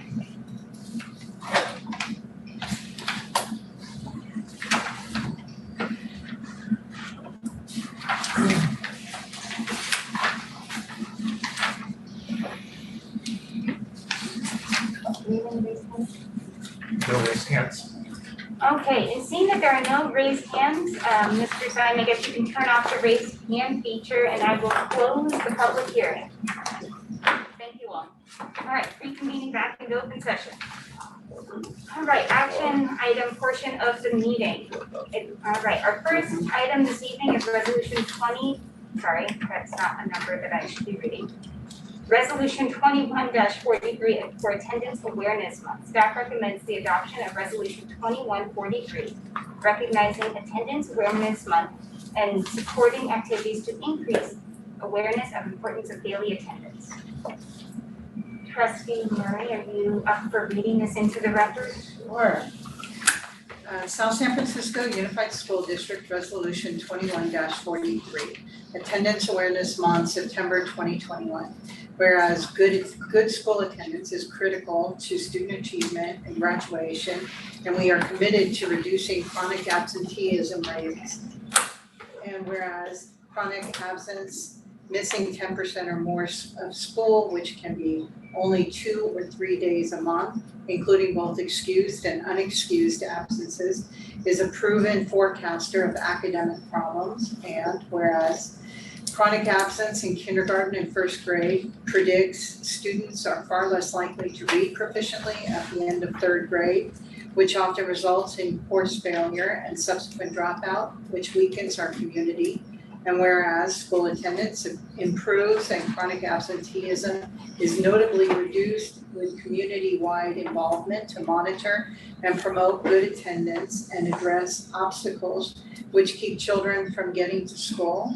And whereas California enacted the Local Control Funding Formula, LCFF, which encourages school districts to track and establish goals and specific actions for reducing chronic absence. And whereas chronic absence worsens the achievement gap between low-income students from their peers, as those students are more likely to be chronically absent and affected scholastically and socially by missing school. And whereas improving school climate, reducing instruction missed due to discipline policies and out-of-school suspensions, and implementing school-wide positive behavior intervention and support systems and restorative justice practices can have a significant impact on improving attendance. Now therefore be it resolved that the South San Francisco Unified School District of Trustees, Board of Trustees hereby declares the month of September 2021 as Attendance Awareness Month and support activities to increase awareness of the importance of daily attendance, especially in the early grades, pre-K to third, regularly passed and adopted this 12th day of August 2021. Thank you, Trustee Murray. Okay. I'd like to move the resolution. All right, we have a first by Trustee Baker. Do we have a second? A second. Second by Dr. Shea. Roll call, please. Trustee Gomez? Yes. Trustee Baker? Yes. Trustee Shea? Yes. Trustee Murray? And we will change the day. I have it on the one you're signing. Yes. Vice President Richardson? Yes. President Lujan? Yes, motion carries. Resolution 21-50 for trustee compensation. The board will discuss the adoption of resolution 21-50 to allow stipend payment for trustee Lujan who is absent from the August 4th board meeting. So move, wait for reading. I'll second. You were actually here. Okay, thank you. Okay, roll call please. Certainly, and I wanted to point out, I made one change in the copy that the board's gonna sign, because you're always working. I said you were out because of a commitment to work, but I changed it to being ill. Okay, thank you. Student Trustee Gomez? Yes. Trustee Baker? Yes. Trustee Shea? Yes. Trustee Murray? Yes. Vice President Richardson? Yes. Okay, thank you. Okay, Human Resources, approval of Swain Education Memorandum of Understanding. Staff recommends the approval of the Swain MOU to provide the district with an additional pool of certificated substitutes on an as-needed basis as presented to the board. I'll move this. I say that. Okay. Okay, well, we'll go with the first by Trustee Baker, and then since you both said go ahead and, okay, motion. Second by Dr. Shea. All in favor? Aye. Any opposed? Okay, motion carries. Okay, approval of Scoot Education Memorandum of Understanding. Staff recommends the approval of the Scoot Education MOU to provide the district with an additional pool of certificated substitutes on an as-needed basis, as presented to the board. So moved. First by Trustee Murray, do we have a second? Second by Vice President Richardson. All in favor? Any opposed? Okay, motion carries. Approval of Daybreak Health Memorandum of Understanding. Staff recommends the approval of Daybreak Health MOU to provide the district with counseling services for students ages 12 to 19 as presented to the board. So moved. First by Trustee Murray, second by Vice President Richardson. All in favor? Aye. Okay, any opposed? Okay, motion carries. Just a comment. Yes, go for it. Thank you so much for doing this for our students. Just all the connection that you presented earlier. Thank you so much. Absolutely. All right, our next MOU this evening. Approval of Boys and Girls Club Memorandum of Understanding. Staff recommends the approval of the Boys and Girls Club MOU to provide the district with space for the community day school and alternative to suspension program as presented to the board. I have a question. Question? Does this include the Paradise Valley facility as well, or just the West Orange boys school? Just the West Orange. Just the one? Not the That's Paradise? the only one we use. That we rent out. Yeah, this isn't the after-school program, this is just the space for the schools. And basically, how many students go through there that you remember from 2 years ago? Through, through the expulsion program, the alternative expulsion program, being For expelled. the use of that facility, how many students actually participate with us for our program? We had the alternative suspension program running for maybe 2 months prior to COVID-19, and we had approximately 10 students per session, so about 20 students per week for those first 2 months before we shut it down because of COVID-19. So we anticipate approximately 20 students a week. That was only high school we're looking at now, since we have an alternative suspension coordinator, to bring this down also to middle school. Because the whole idea is to have, conversation, restorative justice conversation with students, so making good decisions. I mean, like we all do, we all make poor decisions. It's not making the same poor decision over and over again. So we're hoping to do that into middle school. So we're anticipating more students going through the program, but we need the space. And so space is a premium in our district. And we have had a contract with Boys and Girls Club for that space for probably over a decade. The prices have gone up a little bit. We're looking for a little more space right now. Okay, well, thank you for that information. Sure. Okay, we have a first by Dr. Shea and a second by Trustee Murray. All in favor? Yes. Any opposed? Okay, motion carries. Okay, moving into business services. Resolution 21-49, declaring the utility of public bidding and approval of change order 1 through 3 to the Tri-Valley Excavating Incorporated Agreement for the Los Cerritos Elementary School paving project. Hello, Mr. Savage. Is that Los Cerritos? Is that one of ours? That is Los Cerritos, yes. Oh, looks nice. Yeah, beautiful. So the item that's presented tonight, board, is the contract for the paving at Los Cerritos required us to shorten the schedule by approximately 20 days. And so we negotiated a change order with the contractor. That's change order number 1. And that we discussed that at the time we did the award with the board. And change order number 2 was to add an additional area behind the classroom wing that had not been included, that definitely needed to be in. And change order number 3 is for the striping, which had been shown in the bid documents to be performed by the district, and the district's team was unable to get the paint. And so the contractor provided a price for us. The futility resolution is required in the findings that the board can make due to the fact that the change order is over the 10% public contract code limit. And so I'm happy to answer any other questions if the board has any.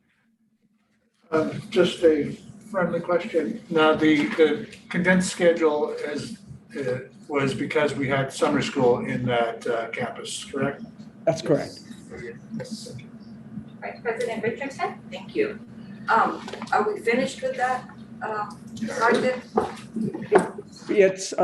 There's one piece, the striper, that's the subject of change order number 3. The striper is coming back this weekend to finish the very far portion of the asphalt paving on the southern end. There's a couple of areas there. And the other thing, I just got off the phone with the principal actually this evening. We didn't include the lineup numbers, the student lineup numbers, which, as every elementary school principal knows, are the most important thing to have on the playground. So we're going to be adding those back in also. Because I did see machinery on there, and it was in the parking lot, and I was thinking, that's okay in the parking lot, but there's. So we did get it out. Oh, okay. Well, that's good to know. It's a remarkable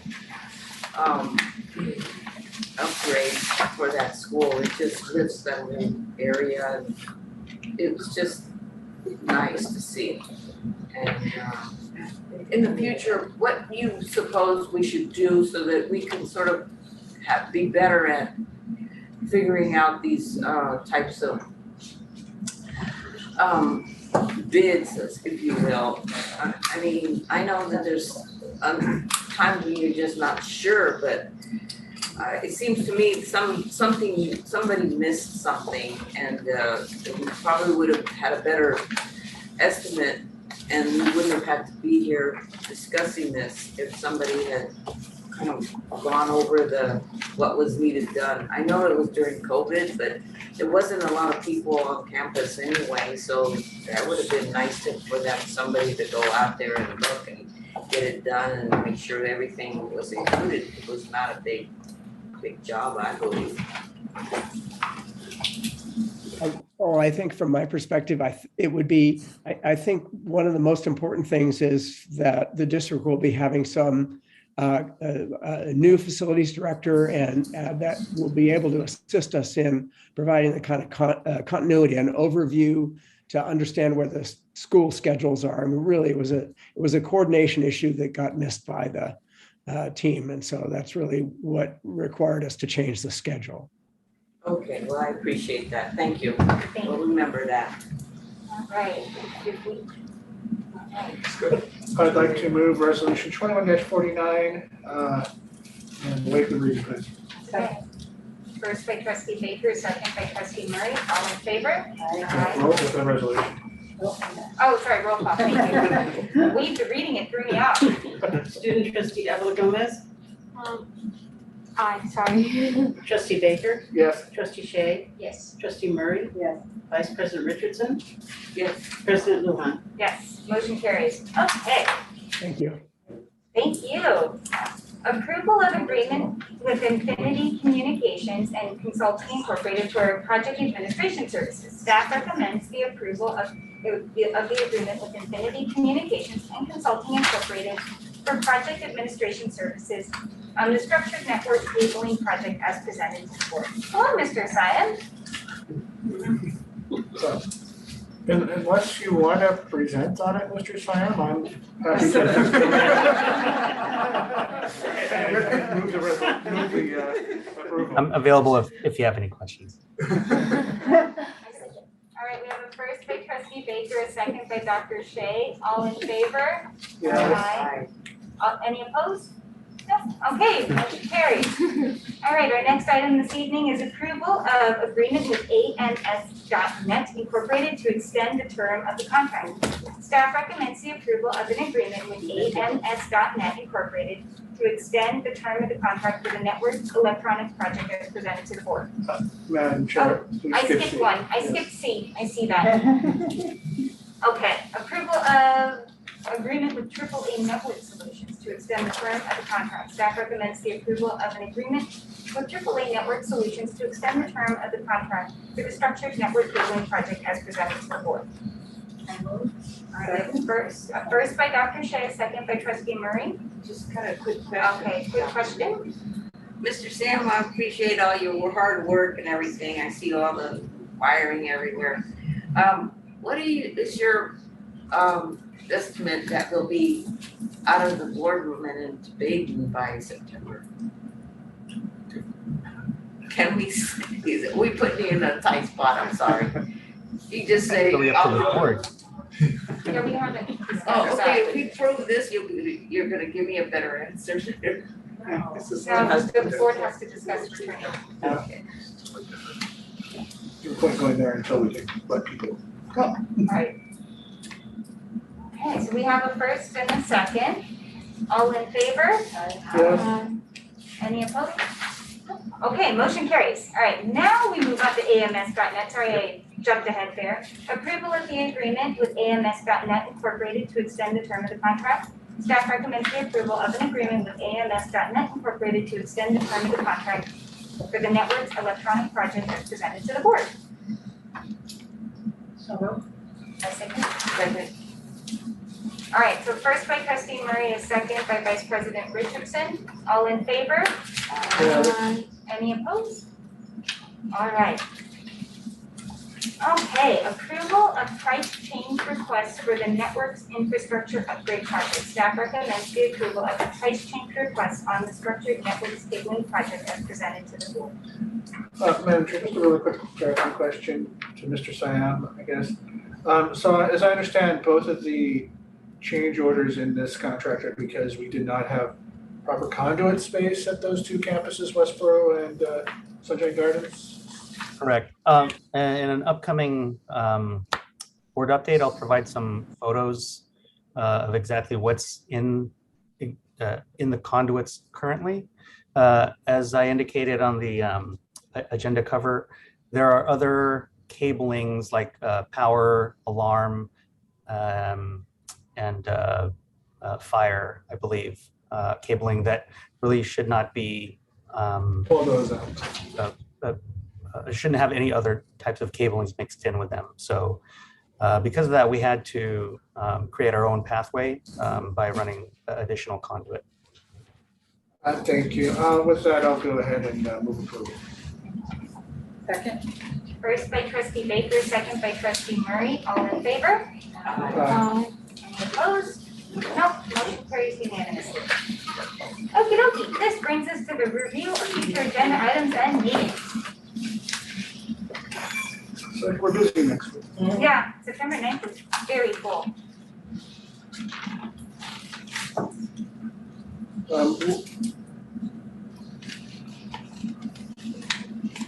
There's certain, okay, I'll let you and Dr. work on the schedule, but there's obviously certain things that are of community interest that need to be scheduled. Definitely, there's a couple of items that we need to. All right. Okie dokie, summary of board directives. I only have one, Dr. Moore, to confirm the fee structure for the state preschool program. Yes, they're both. It is subsidized and unsubsidized. Okay. And I have shared that with our trustees. Thank you. Thank you for responding so quickly. Done. No problem. Okay, I believe this brings us to good and welfare. Okay, so start down that way, we can work our way up this way. Open forum, Oh, I have nothing on my behalf. Sorry, I wasn't trying to point at you, I was trying to direct Vice President Richardson. We're starting down at the end of the table and we're gonna work our way up. So we'll go after Dr. Scheid. Sorry about that. I just, we're really happy to see everyone back. I mean, I understand there's a lot of people in the community and in our schools who are a little trepidatious about some of the arrangements. But, I have heard glowing reports from my two. I know that, speaking at office members, everyone's happy to have kids back and be doing what they signed up to do, educating students in person. And, we still have a little bit of stressors on us, and we'll get through it as we have so far. And good luck and blessings to everyone who is showing up every day. So on my first day, I went to Baden, and Vice Principal Ms. Pursuant showed me around, and I talked to some of the students, and they all seemed to be very excited to be back. I also went to South San Francisco High School and Martin Elementary School. So I want to thank the Vice Principal, Ms. Prasad, and Mr. Asbra and Mr. Cavacha for showing me around. I actually was invited into Ms. Carlino's classroom, and as always, it was a pleasure. The kids, their faces were masked, but you could see the smiles in their eyes. I mean, they are so excited to be back, and I was so excited to be there. So that was my first day of school.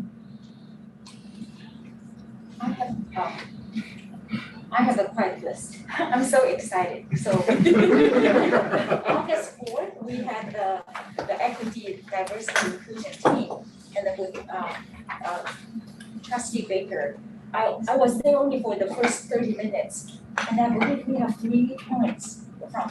And then the feeling of that meeting, the vibe is really good, and people are very positive and really looking for the work.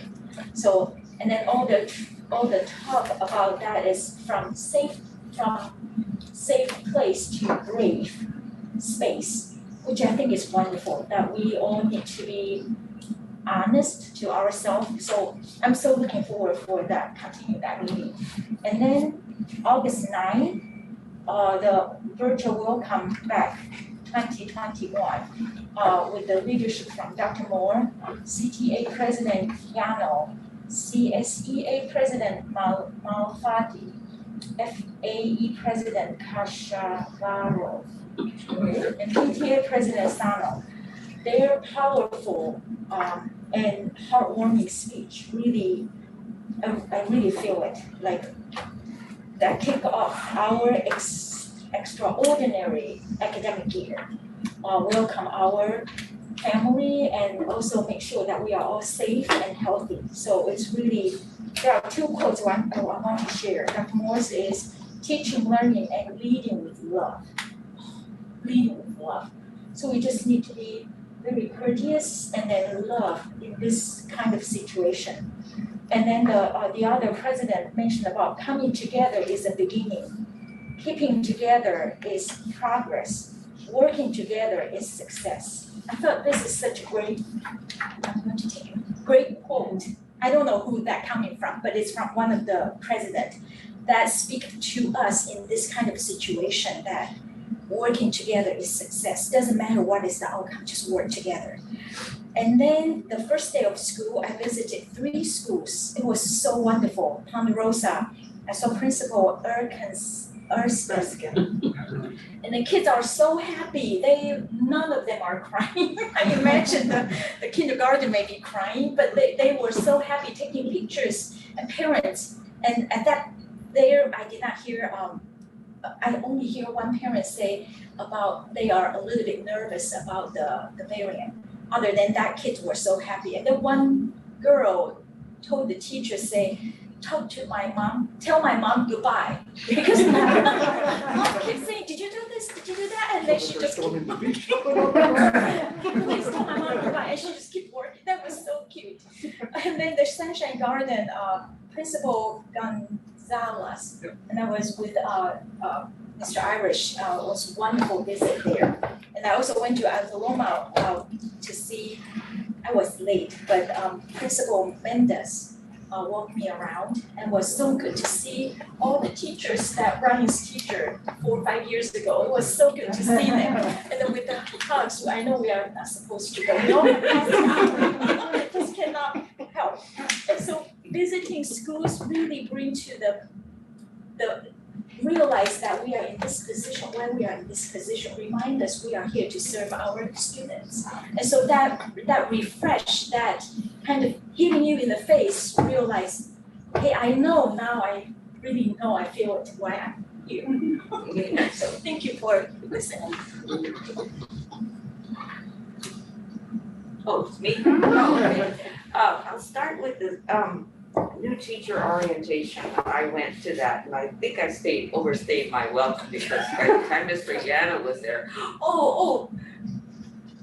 one of the trustees is here. I guess he wasn't supposed to stay that long, but I didn't stay that long, but it was very interesting, that they got indoctrinated, and it was a learning curve for me, because the other time I went was over there at Sierra Vista was totally different. So it was nice to see this virtual meeting of all the new teachers.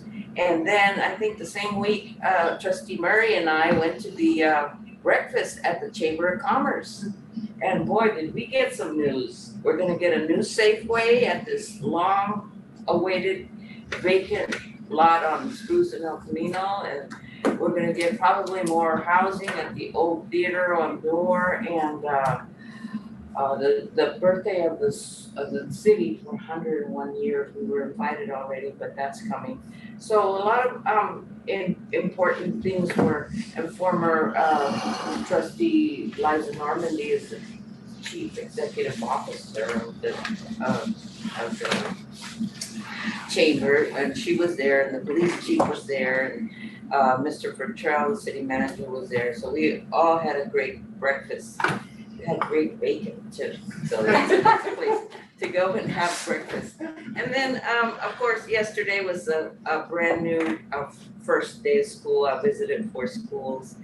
I had a class. I am going to class this year. I'm gonna take a class so that I understand Google Classrooms and School Loop and all these other things that I hear about. So I'm going back to school and learn that. And I had to go to class, so I had to cut it short. And I can't remember what else we did, but I know we did other things, but it was a great time. Mr. Irish, I saw him over there it was a beautiful day yesterday. It was so nice. The kids were lined up around the corner out the back. I don't know who was more happier, the mothers or the kids. It was such a wonderful, I was so happy. I was saying welcome and everything. Oh, it was just so nice. We have a nice district. I was so happy. And that concludes my report. Thank you, Vice President Richardson.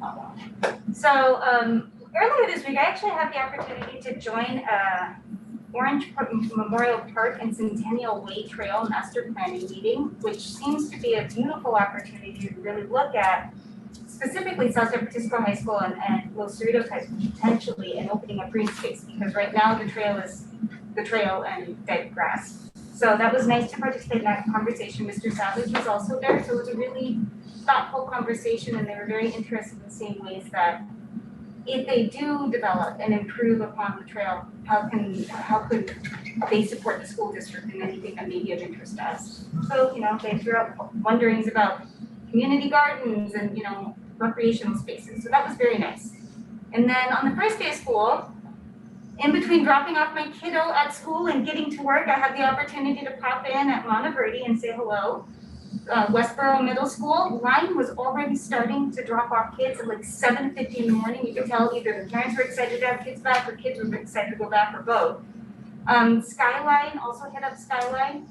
Parents were there in droves. It was amazing, and everyone was waiting very patiently as they waited to go get in. And last but not least, Captain DeJuna Sarah and Principal Sakayan was warm, welcoming, and just wonderful. It was great to see the kids. No tears, similar to what Dr. Shea saw. So it was good, really, really good. Okay, so I think that wraps up good and welfare. Do you all have any good and welfare you'd like to share? I think you guys covered it all, but thank you. Okay, well with that, I will not keep you all any longer or you any longer. I'd like to adjourn. Thank you. Thank you.